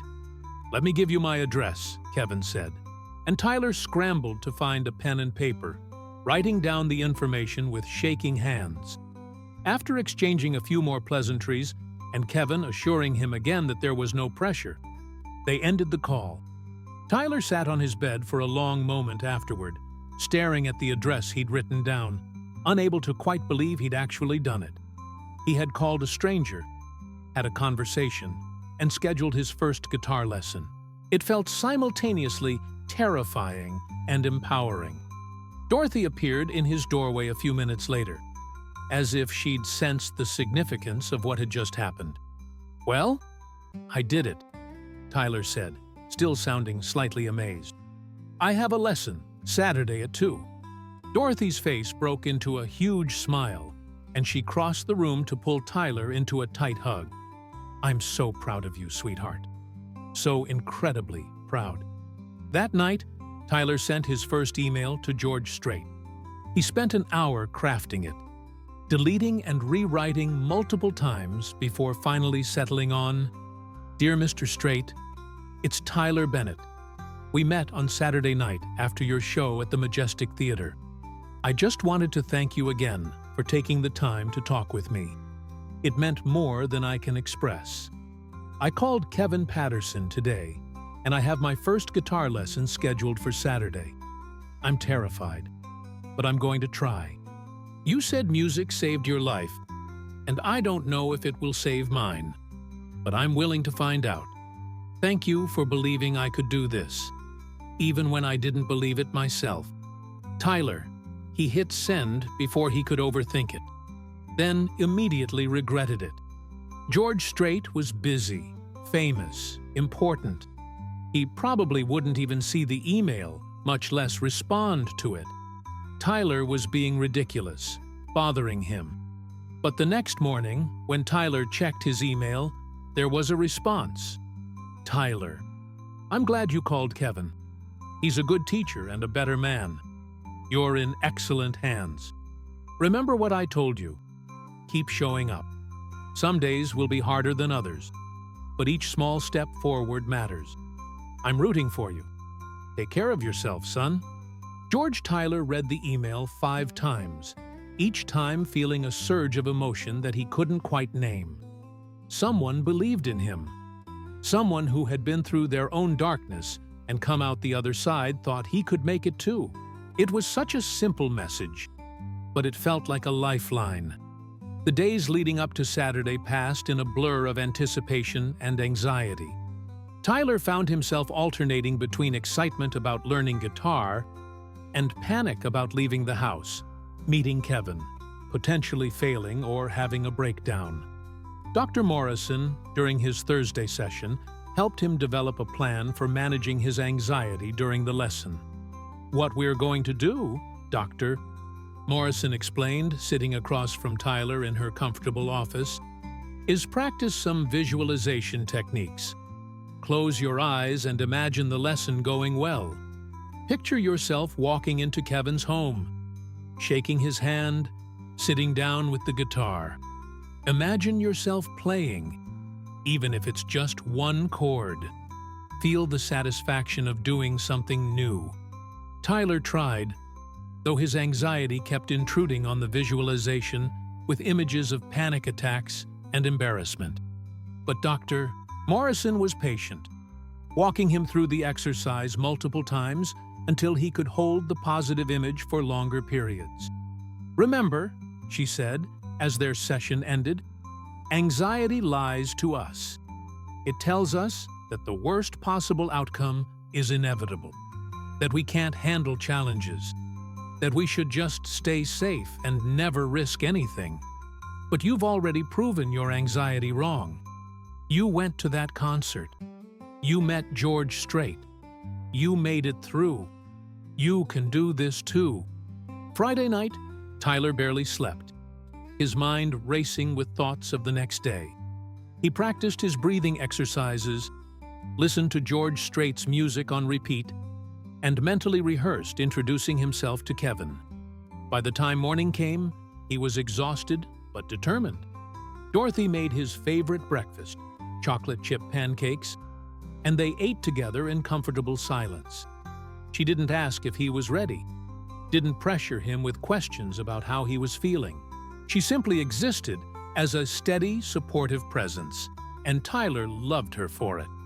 At 1:30, they got in the car and headed toward Alamo Heights, an upscale neighborhood on the north side of San Antonio. The drive took about 25 minutes, and Tyler spent most of it staring out the window, practicing his breathing, trying to keep his anxiety from spiraling out of control. Kevin Patterson's house was a modest ranch-style home on a quiet, tree-lined street. As Dorothy pulled into the driveway, Tyler saw a man emerge from the front door, tall and lean, probably in his mid-40s, with graying brown hair and a friendly smile. He wore jeans and a flannel shirt, and something about his casual, unhurried manner immediately put Tyler a bit more at ease. "You must be Tyler," Kevin said as Tyler and Dorothy exited the car. He extended his hand, and Tyler shook it, noting that Kevin's grip was firm but not overwhelming. "And you're his grandmother?" "Dorothy Bennett," she said warmly. "Thank you so much for meeting with Tyler." "My pleasure entirely," Kevin said. He turned his attention back to Tyler. "Ready to make some music?" Tyler nodded, not trusting his voice yet. Kevin seemed to understand. simply gesturing for them to follow him inside. The house was warm and welcoming, with family photos on the walls and a comfortable, lived-in feel. Kevin led them through the living room to a converted bedroom that served as his studio. The studio was perfect, not too large or intimidating, with acoustic foam panels on the walls to dampen sound, several guitars mounted on stands, and two comfortable chairs facing each other. Natural light streamed through a window that looked out onto the backyard, where Tyler could see a vegetable garden and some citrus trees. "This is my favorite room in the house," Kevin said, noticing Tyler taking it all in. "There's something special about teaching music, about watching someone discover what they're capable of. It never gets old." Dorothy excused herself to wait in the living room, giving Tyler and Kevin privacy for the lesson. As soon as she left, Tyler felt his anxiety spike. He was alone with a stranger in an unfamiliar place. But Kevin seemed to sense it immediately. "Hey," Kevin said gently, "I know this is scary. New situations, new people. It's hard, especially when you're dealing with anxiety. So here's what we're going to do. We're going to take this incredibly slow, and you're going to be in control the entire time. If you need a break, you say so. If something feels overwhelming, you tell me and we adjust. This is your lesson, your pace, your journey. I'm just here to guide you. Okay?" "Okay," Tyler managed, feeling some of the tension ease from his shoulders. "Good. Now, before we even touch a guitar, I want to hear about why you want to learn. George mentioned you when he called me Sunday morning. Yeah, he actually called to make sure I'd heard from you. And he said music was important to you. Tell me about that." Tyler sat in one of the chairs and Kevin took the other, giving him space and not crowding him. Slowly, haltingly, Tyler began to talk. He told Kevin about his father, about their love of George Strait's music, about the accident, about how the songs had become his connection to a life that felt forever out of reach. Kevin listened without interrupting, his expression compassionate and understanding. When Tyler finished, Kevin nodded slowly. "Thank you for sharing that with me. That takes courage, and I don't take the trust lightly." He stood and retrieved a guitar from one of the stands, a beautiful acoustic with a warm, honey-colored finish. "This," he said, sitting back down, "is a Martin D28. It's a classic acoustic guitar, the kind a lot of country musicians use. George Strait has played one of these for decades. I'm going to let you use it for your lessons." He handed the guitar to Tyler, who took it with trembling hands, feeling the weight of it, the smooth wood under his fingers, the potential it represented. It was both exciting and overwhelming. "First thing we need to do is make sure you're holding it correctly," Kevin said. He adjusted Tyler's posture, showed him how to position the guitar on his lap, how to curve his left hand around the neck, how to hold his right hand over the strings. His instructions were clear and patient, and he demonstrated each position multiple times. "Now," Kevin said, "we're going to learn one chord, just one. It's called G major, and it's used in probably thousands of country songs, including a bunch of George Strait's. I'm going to show you where to put your fingers, and then you're going to strum, and you're going to make music. Ready?" Tyler nodded, and Kevin guided his left hand to the proper position on the fretboard. First finger on the 5th string, 2nd fret. Middle finger on the 6th string, 3rd fret. Pinky on the 1st string, 3rd fret. It felt awkward and uncomfortable, and Tyler couldn't quite get his fingers to curve the way Kevin was showing him. "That's normal," Kevin assured him. "Your hand isn't used to this position. It takes time to build up the muscle memory and finger strength. Just keep trying." After several attempts, Tyler finally managed to hold the chord shape properly. Kevin checked his finger placement, made a tiny adjustment, then nodded. "Perfect. Now strum down across all the strings with your right hand." Tyler did, and a clear, resonant G major chord rang out. It wasn't perfect. One of the strings buzzed slightly, but it was music. It was real. Tyler had created that sound with his own hands, and the feeling that washed over him was indescribable. "There you go," Kevin said enthusiastically. "That's your first chord, Tyler. That's the beginning of everything." Beat it. They spent the rest of the hour practicing that one chord. Tyler strumming it over and over, gradually getting more comfortable with the finger position and the motion of strumming. Kevin was patient and encouraging, offering gentle corrections, but mostly just letting Tyler explore and build confidence.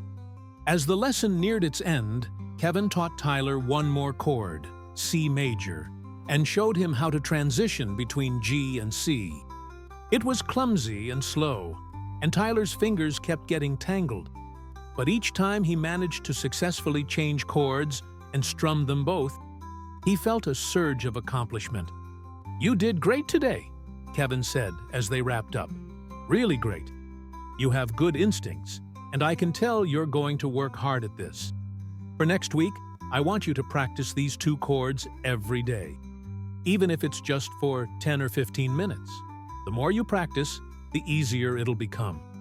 Tyler carefully handed the guitar back, but Kevin shook his head. "Actually, I want you to take this guitar home with you." "What?" Tyler said, shocked. "I can't. That's your guitar, and it looks expensive, and it's a loaner." Kevin interrupted with a smile. "I keep several guitars specifically for students to use between lessons. You can't practice if you don't have an instrument, and I have a feeling you're going to want to practice a lot. Consider it on loan from me until you decide to get your own guitar, or until you decide guitar isn't for you. Either way, no pressure." Tyler felt overwhelmed by the generosity, but also excited at the thought of having the guitar at home, of being able to practice whenever he wanted. "Thank you," he said quietly. "Thank you so much." Kevin walked Tyler back out to the living room, where Dorothy had been waiting patiently, reading a book. She looked up hopefully as they entered, and Kevin gave her a warm smile. "Tyler's a natural," he said. "He learned 2 chords today and made the transitions between them. That's excellent progress for a first lesson." Dorothy beamed with pride, and Tyler felt his cheeks flush with embarrassment and pleasure. They made arrangements for weekly lessons at the same time every Saturday, and Kevin reminded Tyler to practice every day, even if just for a few minutes. As they drove home, the guitar carefully secured in the back seat, Tyler felt something he hadn't felt in 2 years, genuine excitement about the future.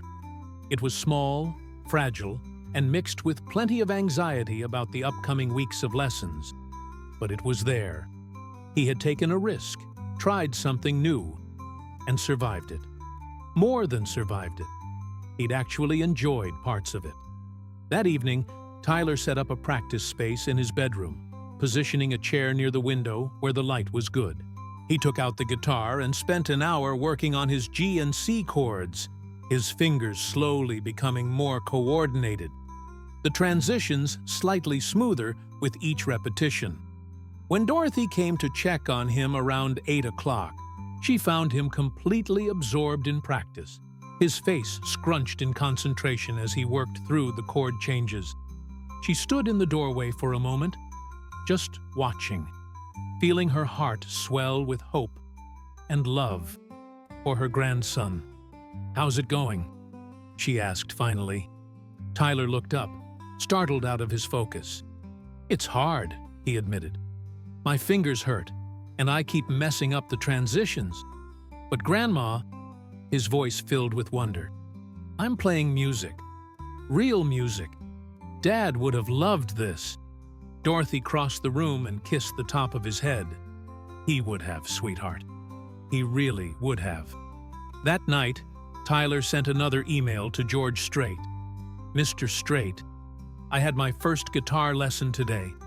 Kevin is great, patient and kind, just like you said. I learned 2 chords, G major, and C major. My fingers hurt, and I'm not very good yet. But I practiced for an hour tonight, and I'm going to practice every day. I keep thinking about what you said about music saving your life. I don't know if it will save mine. But for the first time in 2 years, I'm excited about something. That has to count for something, right? Thank you for starting me on this path. Tyler. The response came the next morning. Tyler, 2 chords on your first day. That's impressive. Most people struggle to get even 1 sounding clean. You're already ahead of where I was when I started. That excitement you're feeling? Hold on to that. Nurture it. Let it grow. Because that's life, son. Finding things that make you want to keep going, that give you purpose and joy, even when everything else feels dark. Keep practicing. Keep showing up. I'm proud of you. George. Tyler printed the email and taped it to the wall above his practice space, where he could see it every time he picked up the guitar. Over the following weeks, he fell into a routine. Online classes in the morning, guitar practice in the afternoon, more practice in the evening. His fingers developed calluses, and the chord transitions became smoother and more confident. His second lesson with Kevin introduced 2 new chords, D major and E minor, and Kevin began teaching him basic strumming patterns. By the third lesson, Tyler could play a simple progression, G, C, D, G, the foundation of countless country songs. You're progressing fast, Kevin observed during the 4th lesson in late December. I think you're ready to try learning an actual song. Any requests? Tyler didn't hesitate. Amarillo by Morning. Kevin smiled, as if he'd been expecting that answer. Perfect choice. It's actually not too complicated once you break it down, though there are a few tricky chord changes. Let's start with the intro. Learning his father's favorite song was both joyful and painful. Every time Tyler played through the chords, he could hear David Bennett's voice singing along, could remember those long drives with no destination, could feel the loss so acutely, it was almost physical. But there was something healing in it too, a way of honoring his father's memory, of keeping that connection alive through his own hands, creating the music, instead of just listening to it. Christmas came and went quietly. Dorothy had decorated the house modestly, knowing that the holidays were difficult for Tyler. On Christmas morning, they opened presents together. Tyler gave his grandmother a framed photo of the 3 of them from the night at the Majestic Theater, the one taken backstage with George Strait. Dorothy cried when she saw it, holding Tyler close and telling him it was the best gift she could have asked for. Dorothy's gift to Tyler was a beautiful leather guitar strap with his initials embossed on it. "For when you're ready to play standing up," she said with a smile. But the most surprising gift came via email on Christmas afternoon. George Strait had sent Tyler a video message, just a minute long, but incredibly meaningful. In it, Strait was sitting with his guitar, and he played through a simple version of Amarillo by Morning, then looked directly at the camera. "Merry Christmas, Tyler. I heard from Kevin that you're working on this song. It's always been one of my favorites too. Keep practicing, keep playing, keep finding your way forward. Music is a gift, but so is resilience. You've got both. I'll be thinking of you. Take care, son." Tyler watched the video at least 20 times that day, and many times in the days that followed. He practiced Amarillo by Morning obsessively, working on each section until he could play it cleanly, until his fingers moved across the fretboard with growing confidence. By early January, he could play the entire song all the way through, albeit slowly and with occasional mistakes. Kevin had him record a video of his performance during a lesson, and that night, Tyler sent it to George Strait with a simple message: "Thank you for everything." The response came quickly. "Tyler, that was beautiful. Your father would be so proud. I'm proud. Keep going." But even as the guitar provided Tyler with purpose and progress, the anxiety didn't simply disappear. He still had bad days. Days when leaving his room felt impossible. When the thought of his Saturday lesson filled him with such dread, he considered canceling. When the grief over his parents felt as fresh and raw as it had 2 years ago. In late January, Tyler experienced his first major setback. He had been doing so well that Dr. Morrison had suggested he try attending a local support group for teens dealing with grief and anxiety. Dorothy drove him to the meeting, held at a community center on a Wednesday evening, and Tyler had made it as far as the parking lot before the panic attack hit. It was severe. Hyperventilation, chest pain, tunnel vision, the whole cascade of symptoms that made him feel like he was dying. Dorothy helped him through it with practiced calm. But afterward, sitting in the car as Tyler sobbed with frustration and disappointment, he felt like all his progress had been erased. "I can't do this," he cried. "I thought I was getting better, but I'm not. I'm still broken. I'm always going to be broken." "You're not broken," Dorothy said firmly, holding his hands in hers. "You had a setback. That's different. Progress isn't a straight line, Tyler. It's messy and complicated, and sometimes you take 2 steps forward and 1 step back. But you're still further along than you were 3 months ago." That night, Tyler almost didn't practice guitar. He sat on his bed, staring at the instrument, feeling like it was mocking him. This thing he'd thought would save him, that would magically fix all his problems. But it hadn't. He was still anxious, still struggling, still unable to do simple things that other 14-year-olds did without thinking. But then his phone buzzed with an email. It was from George Strait, though Tyler hadn't written to him about the setback. The timing felt almost supernatural, though Tyler knew it was just coincidence. Or maybe Dorothy had reached out. Either way, the message was exactly what he needed. "Tyler, I've been thinking about you lately. Kevin tells me you're doing great with the guitar, really progressing fast. I wanted to remind you of something important. Healing isn't linear. You're going to have good days and bad days. Days when you feel like you're moving forward, and days when you feel stuck. When I was going through my darkest times after losing Jennifer, I remember having days where I felt okay, almost normal. And then the next day, I'd be right back in that hole of grief and depression. It made me feel like I was failing, like I'd never actually get better. But a wise friend told me something that helped.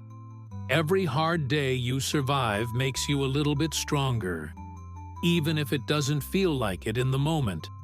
You're building resilience, Tyler. You're learning how to cope, how to keep going, even when it's difficult. That's not nothing. That's everything. Keep playing. Keep trying. Keep showing up. Some days, that's all you can do. And that's enough. George. Tyler read the email 3 times, then picked up his guitar.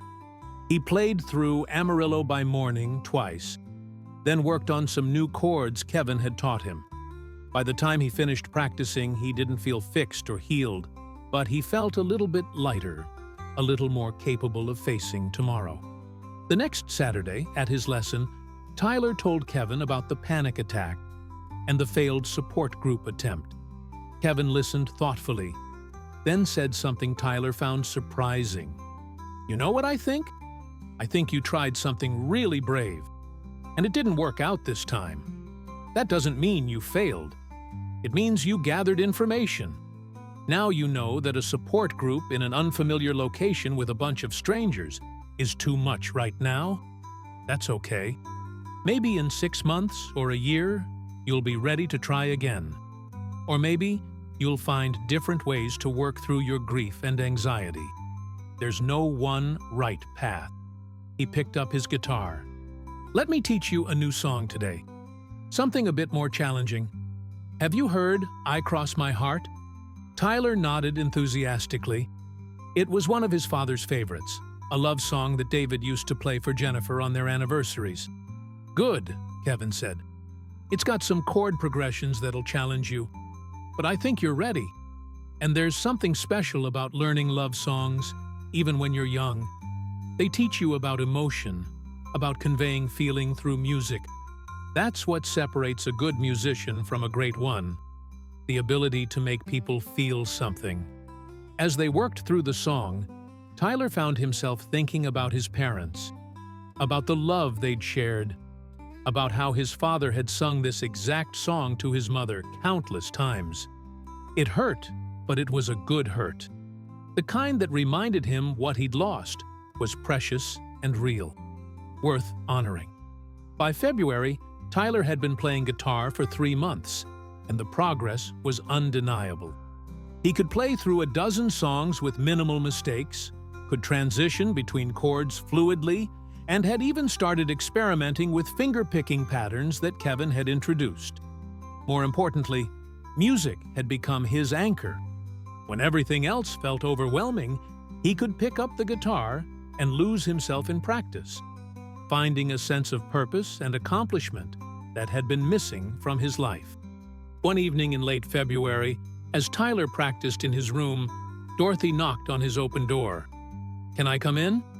"Of course," Tyler said, setting the guitar aside. Dorothy sat on the edge of his bed, looking at him with an expression that was both proud and slightly nervous. "I wanted to talk to you about something. There's a small open mic night at a coffee shop downtown, the Mockingbird Cafe. It's every Thursday evening, and it's very low-key. Just local musicians sharing songs in a casual environment. Kevin mentioned it to me, said it might be something to consider down the road." Tyler felt his anxiety immediately spike. Performing? In front of people? "Grandma, I can't." "I'm not saying you need to do it now," Dorothy interrupted gently. "I'm just planting the seed. Maybe in a few months, when you feel more confident in your playing. Kevin said he'd go with you if you wanted, and I'd be there too, of course. It's something to think about. No pressure." The idea terrified Tyler, but it also intrigued him in a way he couldn't quite explain.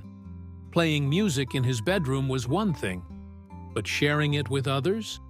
That felt impossibly brave. But wasn't that what George Strait had done? Taken his music and shared it with the world, creating connections and meaning through those shared experiences? "I'll think about it," Tyler said finally. And Dorothy smiled, squeezing his hand before leaving him to his practice. That night, Tyler lay in bed thinking about the past few months, about everything that had changed since that night at the Majestic Theater.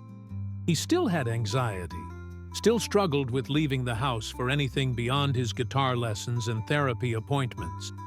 He still missed his parents with an ache that sometimes felt unbearable. But he also had something new: hope. And music. And people who believed in him. He thought about the open mic night, about the possibility of standing in front of strangers and playing his father's favorite songs. It seemed impossible, but then again, so had attending that concert back in November. So had meeting George Strait. So had learning to play guitar. Maybe impossible things became possible when you stopped focusing on the fear and started focusing on the purpose. Tyler pulled out his phone and sent one more email to George Strait. "Mr. Strait, my grandma told me about an open mic night at a local coffee shop. She thinks maybe I could perform there someday. The idea scares me more than almost anything, but I keep thinking about what you said, about music being a way to connect with people, to share something real. I'm not ready yet, but maybe someday I will be. Is that crazy? Tyler." The response came the next morning, and it was longer than usual. "Tyler, that's not crazy at all. That's growth. That's you envisioning a future where you're capable of doing something that currently feels impossible. That's how every performer starts, imagining themselves on stage before they actually get there. I remember my first real performance.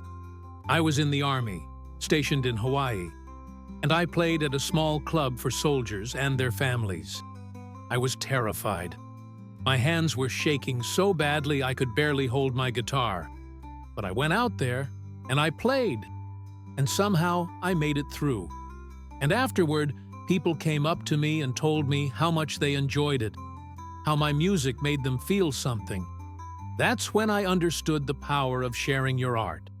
You don't have to do the open mic tomorrow or next week or even next month. But when you're ready, and you'll know when that is, I think you should go for it. Your father's favorite songs, played by his son? That's powerful, Tyler. That's a gift to everyone who hears it. One more thing, I'm going to be in San Antonio in late March for a private benefit concert. Would you and your grandmother like to attend? I'll put you on the list. And maybe, if you're feeling up to it, you could come backstage afterward and play something for me. No pressure, just an option. Keep practicing, son. You're doing better than you know. George Tyler stared at the email in disbelief. George Strait wanted him to come to another concert, wanted to hear him play. The thought was both exciting and terrifying, but more exciting than terrifying, which itself felt like progress. He showed the email to Dorothy at breakfast, and she read it with tears in her eyes. Tyler, this is incredible. Of course we'll go. And if you want to play for him, you'll play for him. You'll be ready. I hope so, Tyler said, feeling the familiar flutter of anxiety, but also something else, determination. He had 2 months to practice, 2 months to prepare, 2 months to build up his courage. It seemed both impossibly soon and comfortably far away. That afternoon, Tyler told Kevin about the invitation, and Kevin's reaction was enthusiastic and supportive. That's amazing, Tyler. And yes, you'll absolutely be ready to play for him. Let's pick a song and really polish it over the next couple months. What do you want to play? Tyler didn't have to think about it. Amarillo by Morning. It was the first song I learned, the one that means the most. Perfect choice, Kevin agreed. Let's make it shine. The 8 weeks between late February and the end of March passed in a blur of practice and preparation. Tyler threw himself into perfecting Amarillo by Morning, working on it with an intensity that surprised even himself. Kevin helped him refine his technique, smooth out the rough spots, and add subtle flourishes that made the performance more dynamic and emotionally resonant. But it wasn't just about the technical aspects of playing. Kevin spent time talking to Tyler about performance anxiety, about how to channel nerves into energy, about the mindset of a musician preparing to share their art. They practiced visualization exercises, Tyler imagining himself backstage at the concert, guitar in hand, playing for George Strait with confidence and grace. The thing about performance, Kevin explained during one of their lessons, is that it's never perfect.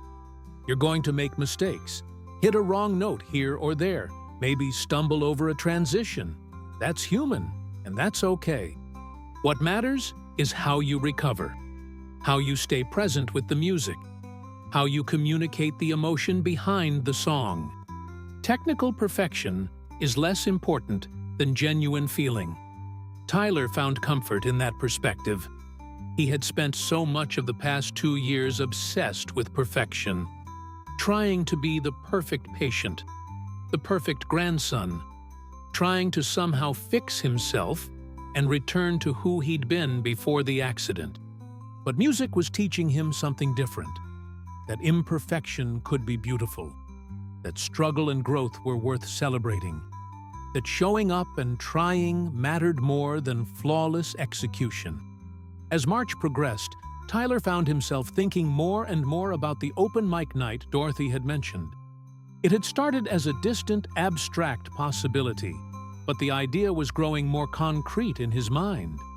If he could play for George Strait, someone who had performed for millions, surely he could play for a few dozen strangers at a coffee shop. During his therapy session in mid-March, Tyler brought it up with Dr. Morrison. "I've been thinking about doing something that scares me," he said, picking at the armrest of his chair, a nervous habit she'd noticed but never commented on. "Tell me more," Dr. Morrison encouraged. "There's an open mic night at a coffee shop downtown. My grandma mentioned it a couple months ago, and at first I thought there was no way I could ever do something like that. But lately, I keep thinking about it. About playing one of my dad's favorite songs in front of other people. About maybe connecting with someone the way George Strait's music connected with me." Dr. Morrison leaned forward slightly, her expression encouraging. "That's a significant shift from where you were even a few months ago. What do you think has changed?" Tyler thought about it for a moment. "I guess I'm less afraid of failing now. Or maybe I'm just more afraid of never trying. Does that make sense?" "Perfect sense," Dr. Morrison said with a smile. "That's the difference between healthy fear and anxiety-driven fear. Healthy fear says, 'This is challenging and I might not succeed, but the attempt has value.' Anxiety says, 'This is impossible, and attempting it will destroy me.' You're learning to distinguish between the two." They spent the rest of the session working on strategies for managing performance anxiety. Breathing techniques specifically designed for musicians, grounding exercises Tyler could use if he felt panic rising, and a step-by-step plan for how to prepare for and execute a public performance. "The key," Dr. Morrison said as their session ended, "is to give yourself permission to leave if it becomes overwhelming. Knowing you have an exit strategy often makes it easier to stay. And remember, every exposure to something that scares you makes the next exposure a little bit easier. You're building resilience with each challenge you face." That evening, Tyler made a decision. He pulled up the Mockingbird Cafe's website and found the open mic schedule. The next one was in 2 weeks, the Thursday after the benefit concert with George Strait. He stared at the date for a long time, his finger hovering over the sign-up form. Before he could talk himself out of it, he filled it out. Name: Tyler Bennett. Song: Amarillo by Morning by George Strait.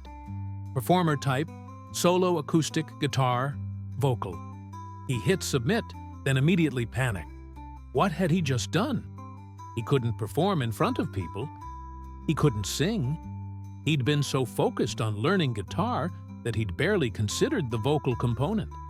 This was a terrible idea. But even as the anxiety swirled, Tyler felt something else underneath it. Excitement. Pride. A sense that he was taking control of his life in a way he hadn't been able to for 2 years. He didn't tell Dorothy or Kevin immediately, wanting to sit with the decision for a few days to make sure it wasn't just an impulsive choice driven by emotion. But the more he thought about it, the more right it felt. The benefit concert would be his rehearsal, playing for George Strait in a safe, supportive environment. And then, riding whatever confidence he gained from that experience, he would face the open mic night. The benefit concert was scheduled for Saturday, March 29th, at a private venue in San Antonio, the Vita Museum, which had a beautiful outdoor amphitheater overlooking the San Antonio River. The event was raising money for Texas Children's Hospital, and tickets were extremely limited and expensive. George Strait would perform a short acoustic set, similar to what he'd done at the Majestic Theater, followed by a reception where donors could mingle with the artist. Tyler and Dorothy had received VIP credentials that would allow them access to the backstage area after the performance, where Tyler would have the opportunity to play for Strait. As the date approached, Tyler oscillated between excitement and terror, practicing Amarillo by Morning obsessively, sometimes playing it 20 or 30 times in a row, until Dorothy would gently suggest he take a break. "You've got this, sweetheart," she would tell him, bringing him water and snacks during his marathon practice sessions. "You've practiced so much that your fingers could probably play it in your sleep." The night before the concert, Tyler barely slept. He lay in bed, running through the song in his mind, his fingers moving imperceptibly against his blanket, working through the chord progressions. He thought about his father, about how proud David would be to see his son playing guitar, sharing the music they'd both loved. Saturday morning dawned clear and warm, one of those perfect spring days that San Antonio occasionally blessed residents with. Blue skies, gentle breeze, temperatures in the mid-70s. Tyler woke early and immediately went to his guitar, playing through Amarillo by Morning 3 times before Dorothy even had breakfast ready. "Save some energy for tonight," she teased gently. But Tyler could see the pride and slight worry in her eyes. She knew how important this was to him, how much was riding on it emotionally. They spent the day quietly, watching movies and eating Dorothy's homemade chicken and dumplings for lunch. Tyler tried to distract himself, but his mind kept returning to the evening ahead. Around 4 o'clock, he sent a brief email to George Strait. "Mr. Strait, thank you for inviting us tonight. I'm nervous, but ready. I hope I can do the song justice." Tyler, at 5:30, they began getting ready. Tyler dressed carefully in dark jeans, a white button-down shirt, and the brown boots Dorothy had given him. He spent extra time on his hair, wanting to look presentable. Dorothy wore a beautiful teal dress, and when Tyler saw her, he told her she looked beautiful, which made her blush and swat at him affectionately. They arrived at the Vita Museum at 6:30, an hour before the concert was scheduled to begin. The grounds were already filling with well-dressed donors, waiters circulating with hors d'oeuvres and champagne, the atmosphere festive and elegant. Tyler felt his anxiety rising as they navigated through the crowd, but Dorothy kept a steady hand on his arm, guiding him toward the will call table where they picked up their credentials. The VIP passes hung on lanyards around their necks, granting them access to areas off-limits to most attendees. A staff member directed them toward the backstage area, where George Strait's tour manager, a woman named Patricia Hamilton, greeted them warmly. "You must be Tyler," she said, with a kind smile. "George has talked about you quite a bit. He's in sound check right now, but he asked me to make sure you were comfortable and had everything you needed. Did you bring your guitar?" Tyler nodded, indicating the gig bag slung over his shoulder. The guitar Kevin had loaned him, carefully protected for the journey. "Perfect. After the main performance, there's a 30-minute reception, and then George has set aside time specifically to hear you play. Is that still okay with you?" "Yes, ma'am," Tyler managed, his voice slightly shaky. Patricia showed them to a comfortable green room with couches, a table of snacks and drinks, and a television showing the stage setup. "You can wait here or watch the concert from the VIP section. Either way is fine. Someone will come get you when it's time." As Patricia left, Tyler and Dorothy sat together on one of the couches, and Tyler realized his hands were trembling. "What if I mess up?" he asked quietly. "What if I forget the chords or my voice cracks or—" "Tyler," Dorothy interrupted gently, taking his hands in hers. "Do you remember what George told you that first night? It's not about being perfect. It's about feeling something real, about sharing something that matters. You've practiced this song hundreds of times. Your fingers know what to do. You just have to trust yourself." Tyler nodded, trying to absorb her words, trying to believe them. They decided to watch the concert from the green room, figuring Tyler would be less anxious in a quiet, private space than surrounded by the crowd. At 8 o'clock, the television screen showed George Strait walking onto the stage to thunderous applause. He looked relaxed and confident, dressed in his signature style, guitar in hand. The outdoor setting was magical.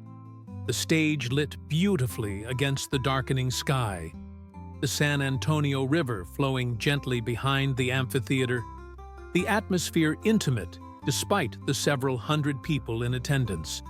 Strait opened with "All My Exes Live in Texas," and the crowd immediately sang along, the energy infectious even through the television screen.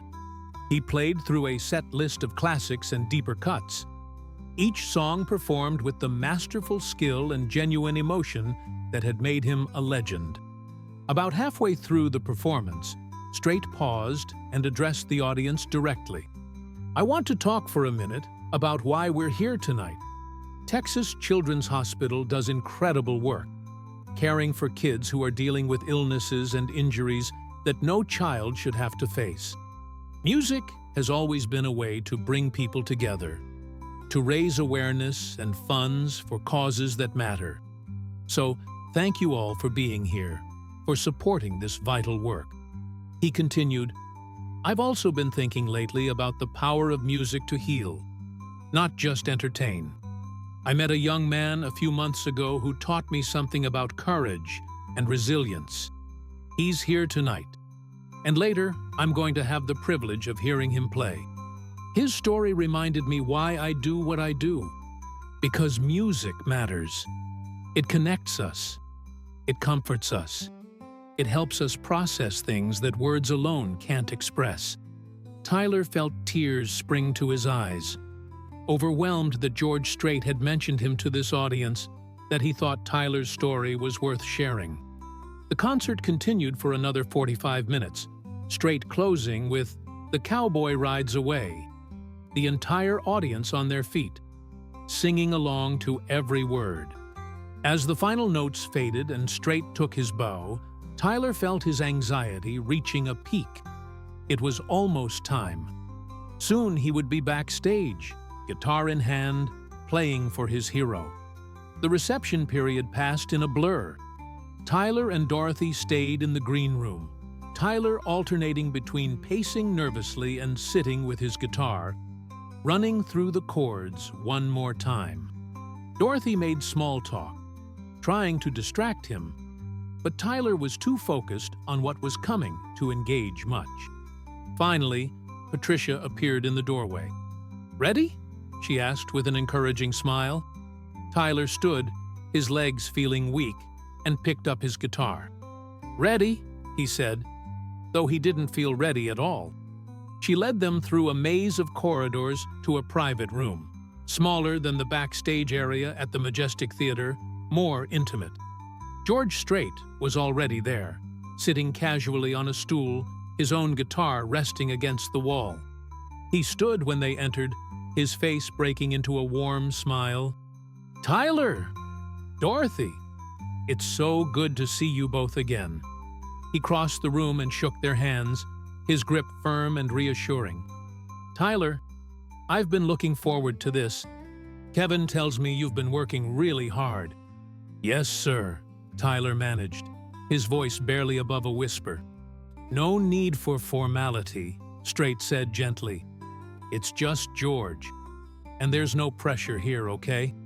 This isn't a test or an audition. This is just you sharing something you love with someone who appreciates it. Think of it like you're playing in your bedroom. Just you and the music." Tyler took a deep breath and nodded. He carefully removed the guitar from its case, the Martin D28 that Kevin had loaned him, and sat down in the chair that had been positioned across from Strait. His hands were shaking as he adjusted the guitar on his lap, and he had to try twice to get his fingers into the proper position for the opening chord. "Take your time," Strait said softly. "There's no rush." Tyler closed his eyes for a moment, doing the breathing exercises Dr. Morrison had taught him. 4 counts in, hold for 4, 4 counts out. He thought about his father, about those long drives through Texas with the music playing, about the love and joy David Bennett had found in these songs. He was doing this for his dad, but also for himself. Proof that he could face his fears, that he was more than his anxiety, that he was moving forward. He opened his eyes, looked at George Strait, and began to play. The opening notes of Amarillo by Morning filled the small room, Tyler's fingers moving across the fretboard with a confidence built from months of dedicated practice. The first chord transition was smooth, The second, even smoother. As he moved into the verse, he began to sing, his voice tentative at first, but growing stronger as he lost himself in the music. He wasn't perfect. His voice cracked slightly on one high note, and he rushed the tempo in one section. But he played with genuine emotion, pouring all his grief and hope and determination into every chord, every word. He thought about his father singing this same song, terribly off-key but with so much heart. And Tyler smiled even as tears rolled down his cheeks. When he reached the chorus, his voice found its strength, the words flowing naturally. Amarillo by morning, up from San Antone. Everything that I got is just what I got on. The irony wasn't lost on Tyler. Here he was in San Antonio, playing this song about leaving and moving forward, about carrying on despite loss. It felt like his father was there with him, like David Bennett was singing along in that terrible, wonderful voice. Tyler played through to the end, his fingers finding the final chord progression, letting the last note ring out and fade into silence. He looked up at George Strait, terrified of what he might see. Disappointment, pity, boredom. Instead, he saw tears in Strait's eyes. The legendary performer stood up from his stool and crossed the short distance between them, pulling Tyler into a tight embrace. "That was beautiful, son," Strait said, his voice thick with emotion. "That was real and honest and exactly what music should be. Your father would be so proud of you. I'm proud of you." Tyler couldn't hold back the sobs that had been building throughout the performance. He cried into George Strait's shoulder, while Dorothy wept quietly in the corner, overwhelmed by the beauty and significance of the moment. This man, who had touched millions with his music, was moved by her grandson's simple, heartfelt performance. When Tyler finally pulled back, wiping his eyes, Strait kept his hands on the boy's shoulders. "Do you know what you just did? You took your pain and your grief, and you transformed it into something beautiful. That's the power of music, Tyler. That's why it matters. Not because you hit every note perfectly, though you did great, but because you communicated something real." "Thank you," Tyler whispered. "Thank you for everything, for that first night, for believing in me, for giving me this chance. You changed my life. You changed your own life," Strait corrected gently. "I just pointed you in a direction. You did the hard work. You showed up. You kept practicing. You faced your fears. That was all you, son." They talked for another 20 minutes, Strait offering Tyler advice about continuing with music, encouraging him to keep working with Kevin, suggesting that Tyler might want to try writing his own song someday as another outlet for processing his experiences. Dorothy joined the conversation, sharing how much Tyler had grown and changed over the past few months, how the guitar had given him purpose and direction. As they prepared to leave, Tyler pulled out his phone. "Could I? Would it be okay if I took a picture? Just you and me with the guitars?" "Absolutely," Strait said. He retrieved his own guitar, and they posed together, both holding their instruments. Dorothy took several photos, capturing the moment, Tyler beaming despite his tear-stained face, Strait with his arm around the boy's shoulders. Two musicians sharing a connection that transcended age and experience. "One more thing before you go," Strait said. He picked up a guitar case that had been sitting in the corner. A beautiful hardshell case with brass latches. "This is for you." "What?" Tyler said, confused. Strait opened the case to reveal a stunning acoustic guitar, its wood gleaming under the lights. "This is a Martin D28, same model as the one Kevin loaned you. I want you to have it. Every musician needs their own guitar, and I think you're ready." Tyler stared at the instrument in shock, unable to process what was happening. "I can't. That's too much. I can't accept." "Yes, you can," Strait said firmly but kindly. "I've been collecting guitars for decades. And I want you to have this one. When you play it, remember that you're capable of more than you think. Remember that your Father's love lives on through you. Remember that music is a gift worth sharing. Tyler ran his fingers gently over the guitar's surface, overwhelmed by the generosity and the significance of the gift. I don't know what to say. Say you'll keep playing. Say you'll keep pushing yourself to grow. Say you'll honor your father's memory by living fully, even when it's hard. I promise, Tyler said, his voice breaking. I promise all of that. The ride home that night was quiet. Both Tyler and Dorothy, too emotionally overwhelmed to talk much. The guitar case sat carefully secured in the back seat, a physical reminder of the extraordinary evening. When they arrived home on Cypress Street, Tyler carefully carried his new guitar inside and placed it on its stand in his bedroom, next to Kevin's loaner guitar. He sat on his bed and just looked at it for a long time, still unable to quite believe it was real, that any of this was real. 6 months ago, he had been a boy drowning in grief and anxiety, unable to leave his house, unable to imagine a future that held anything but pain. Now, he had a guitar from George Strait, a teacher who believed in him, and a performance scheduled at an open mic night in less than a week. That thought brought his anxiety rushing back. The open mic. He had signed up in a moment of courage, but now the reality of it loomed large. It was one thing to play for George Strait in a private room, quite another to perform in front of strangers at a public venue. But Tyler thought about what Strait had told him tonight, that he had taken his pain and transformed it into something beautiful.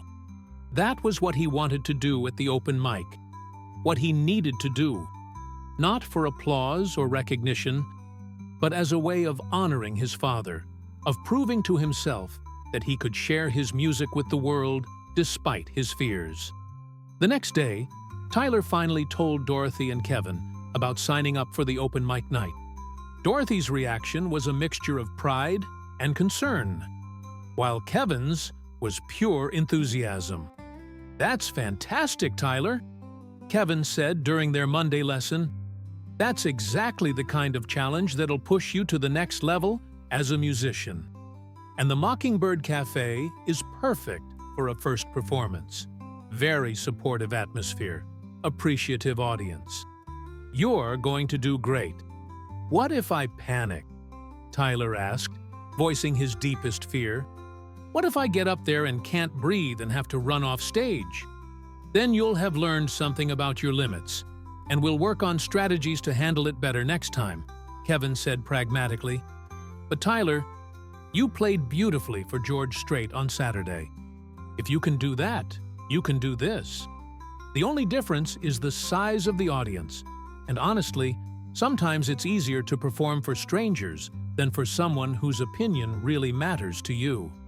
They spent the lesson working not just on Amarillo by Morning, but on stage presence, how to introduce the song, how to handle mistakes gracefully, how to connect with an audience. Kevin even had Tyler practice walking up to an imaginary microphone, settling onto a stool, and beginning to play, rehearsing the physical movements until they felt natural. The days leading up to Thursday passed in a haze of practice and preparation. Tyler played Amarillo by Morning so many times that Dorothy joked she heard it in her dreams. He practiced his introduction. "Hi, I'm Tyler Bennett. This song was my father's favorite. He passed away 2 years ago, and I'm playing this tonight for him." Simple, honest, to the point. Kevin had helped him craft it, explaining that audiences connected with authenticity, that sharing the personal significance of a song made the performance more meaningful for everyone. Thursday arrived gray and drizzly, an unseasonably cool spring day that matched Tyler's nervous energy. He spent the morning trying to distract himself with his online classes, but Mrs. Caldwell could tell his mind was elsewhere and cut their session short. "Go practice or rest or do whatever you need to do," she said kindly through their video call. "You've got a big night ahead."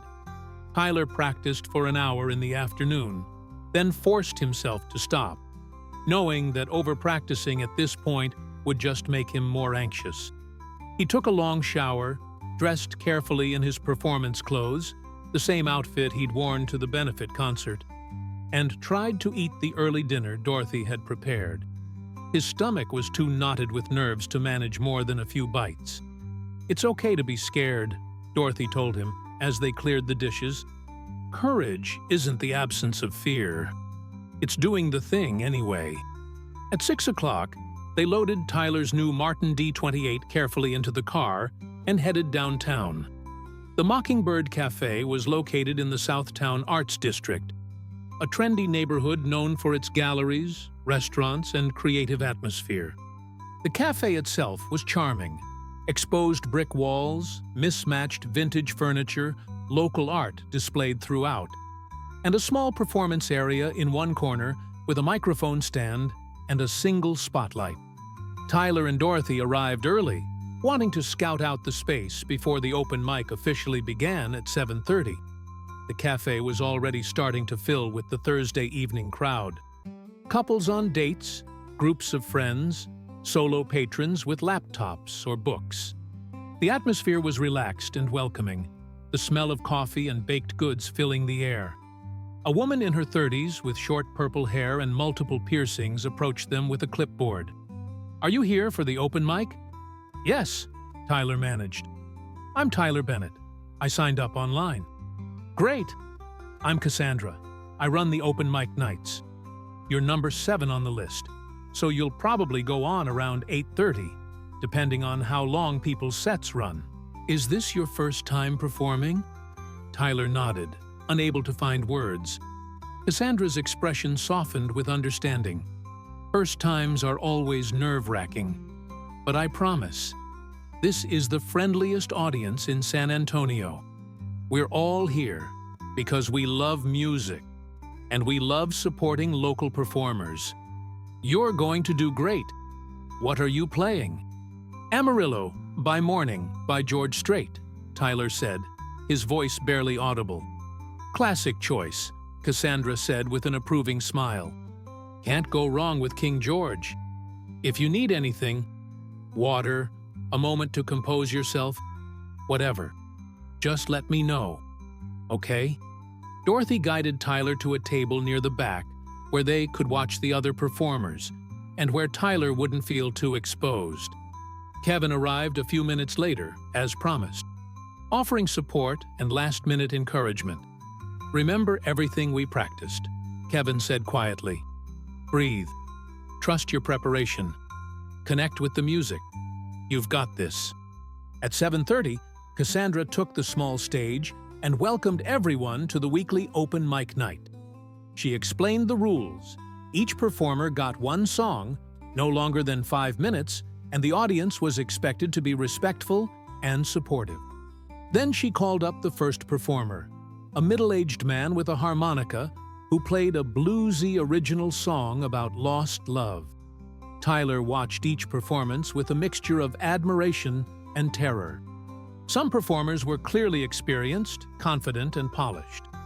Others were nervous beginners like himself, voices shaking, fingers fumbling on their instruments. But Cassandra had been right. The audience was incredibly supportive, applauding enthusiastically after each song, offering encouragement and appreciation. As the list progressed, performer 5, then 6, Tyler felt his anxiety building to a crescendo. His hands were shaking, his heart pounding so hard he could feel it in his throat. This was it. This was really happening. In just a few minutes, he would be standing up there, alone, visible to everyone, vulnerable in a way he hadn't been since before the accident. "Tyler Bennett?" Cassandra called, and the world seemed to tilt. He stood on legs that felt like water, picked up his guitar case with trembling hands, and made his way toward the stage. The walk felt endless. Every eye in the cafe on him, the spotlight waiting. Dorothy and Kevin watched with encouraging smiles, but Tyler could barely see them through the tunnel vision that was beginning to narrow his sight. He reached the performance area and carefully took his guitar out of its case, his fingers fumbling with the latches. The microphone stand needed to be adjusted, and his shaking hands struggled with the mechanism. Someone in the audience called out, "Take your time," in a kind voice, and Tyler nodded his thanks. Finally, he managed to get settled on the stool, guitar positioned, microphone adjusted. He looked out at the audience, maybe 40 people, all watching him expectantly, and his mind went completely blank. What was he supposed to say? What was the introduction Kevin had helped him craft? The silence stretched out, becoming uncomfortable. Tyler could feel a panic attack building, the familiar tightness in his chest, the difficulty breathing. He was going to fail. He was going to run off this stage, and everyone would see, and then his eyes found Dorothy in the back of the room. She placed her hand over her heart and mouthed, "For Dad. For Dad." Tyler took a deep breath and found his voice. "Hi, I'm Tyler Bennett." His voice cracked slightly, but he pushed on. "This song was my father's favorite. He passed away 2 years ago in a car accident. He loved George Strait more than just about anything, and he used to play this song all the time in his truck. We'd just drive around with no destination, windows down, music playing, just being together." Tyler's eyes were filling with tears, but he continued. "I learned to play guitar a few months ago, and this was the first song I worked on. Tonight, I'm playing it for my dad, because I think he'd be proud that I'm up here, even though I'm scared out of my mind." The audience gave a collective sound of sympathy and encouragement, and Tyler saw several people nodding or wiping their own eyes. He looked down at his guitar, the beautiful Martin D28 that George Strait had given him, and placed his fingers on the fretboard in the opening position for Amarillo by Morning. He began to play. The first few chords were shaky, his timing slightly off, but as he moved into the verse and began to sing, something shifted. The cafe, the audience, his anxiety, all of it faded into the background. There was only the music, the memory of his father, and the words he was singing, Amarillo by Morning, up from San Antone. Tyler's voice grew stronger as he progressed through the song. He wasn't thinking about his technique or worrying about mistakes. He was simply feeling the music, connecting with it on a level that transcended performance. This was why he played, why music mattered. It was a way to keep his father alive, to honor that love, to transform grief into something beautiful. As he reached the final chorus, Tyler looked up and made eye contact with various members of the audience. He saw tears on many faces, saw people swaying gently to the music, saw the connection that George Strait had talked about, the way a song could reach across the distance between strangers and create a moment of shared emotion. The last chord rang out, sustaining in the quiet cafe, and then fading to silence. For a heartbeat, no one moved. Then, the audience erupted in applause, people rising to their feet, the ovation overwhelming and genuine. Tyler looked out at the standing crowd, tears streaming down his face, and he felt something he hadn't felt in 2 years. Pride. Pure, uncomplicated pride in what he had just accomplished. Dorothy and Kevin were on their feet, applauding wildly, both crying openly. Cassandra was beaming, giving him a thumbs up, and Tyler felt, for the first time since the accident, truly alive. Not just surviving, but living, engaging with the world, sharing something meaningful. He carefully placed his guitar back in its case, his hands still shaking, but now with adrenaline rather than fear. As he made his way back to his table, people stopped him to offer congratulations, to share how moved they were by his performance, to tell him stories about their own losses and how music had helped them heal. Back at the table, Dorothy pulled him into a fierce hug. "Your father was there," she whispered.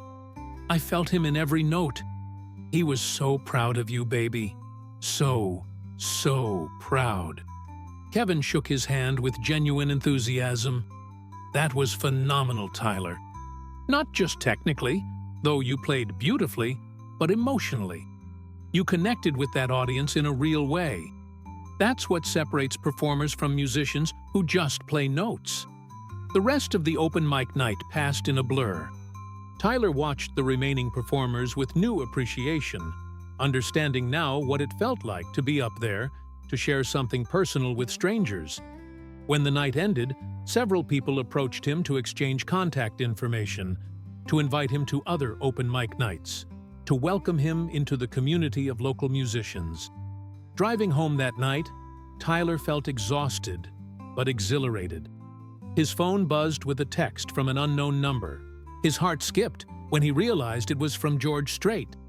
Kevin must have shared his performance video. The text read, "Tyler, Kevin sent me the video of your performance. I watched it 3 times. You were incredible. You took everything we talked about and you put it into action. Your father would be beyond proud. I'm beyond proud. Keep going, son. The world needs your music." Tyler showed the text to Dorothy, and they both cried. Happy tears this time, tears of gratitude and accomplishment, and hope for the future. That night, back in his bedroom on Cypress Street, Tyler sat with his guitar and just held it for a long time. He thought about the journey of the past 6 months, from that terrified boy unable to leave the house to someone who had just performed his heart out in front of 40 strangers. The grief was still there. It would always be there. The anxiety was still there too, a constant companion that he'd learned to manage rather than be controlled by. But there was something else now. Possibility. Music had opened a door that Tyler had thought was permanently closed, had shown him that healing wasn't about returning to who he'd been before, but about discovering who he could become after. He picked up his phone and opened the Notes app, finding that letter he'd written to his father back in November, the night before the George Strait concert at the Majestic Theater. He added one final entry. "Dad, I did it. I performed tonight at an open mic. I played your favorite song in front of a room full of strangers. And I didn't run away. I didn't let the anxiety win. I was scared. God, I was so scared. But I did it anyway. George Strait was right. Music does save lives.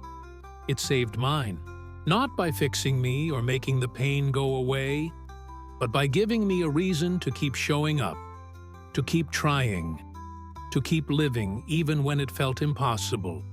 I know you're not really reading these letters. I know you're gone and you're not coming back. But somehow, writing to you helps. And playing music, your music, my music, helps even more. It's like a conversation we can still have, a connection that death can't completely sever. I'm going to keep playing, Dad. I'm going to keep getting better, keep performing, keep pushing myself to grow.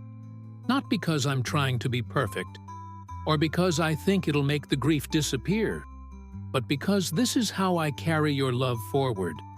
This is how I honor what you gave me. This love of music, this appreciation for beauty, this understanding that life is precious and should be lived fully, even in the midst of loss. I miss you every single day. I always will. But I'm going to be okay. Not today or tomorrow, but eventually. I'm going to make you proud. I love you, Dad. Thank you for everything. Thank you for the music. Tyler. He saved the note and set his phone aside. Then he picked up his guitar now, truly his, and began to play. Not Amarillo by Morning this time, but just chords, progressions, the beginning of something new. Maybe someday he'd write his own songs, would create music that came from his own experiences rather than playing covers of his father's favorites. But for tonight, this was enough. The feel of the strings under his fingers, the resonance of the guitar's body, the simple act of making music in his small bedroom on a quiet street in San Antonio. It was enough. Outside, the Texas night settled over the city, stars emerging in the clear sky above. Inside, Tyler Bennett played his guitar. No longer the broken boy drowning in grief, but a young musician finding his way forward. One note, one chord, one song at a time. His father would have been proud. George Strait was proud. And somewhere deep inside, beneath the grief and anxiety that would always be part of him, Tyler was proud of himself, too.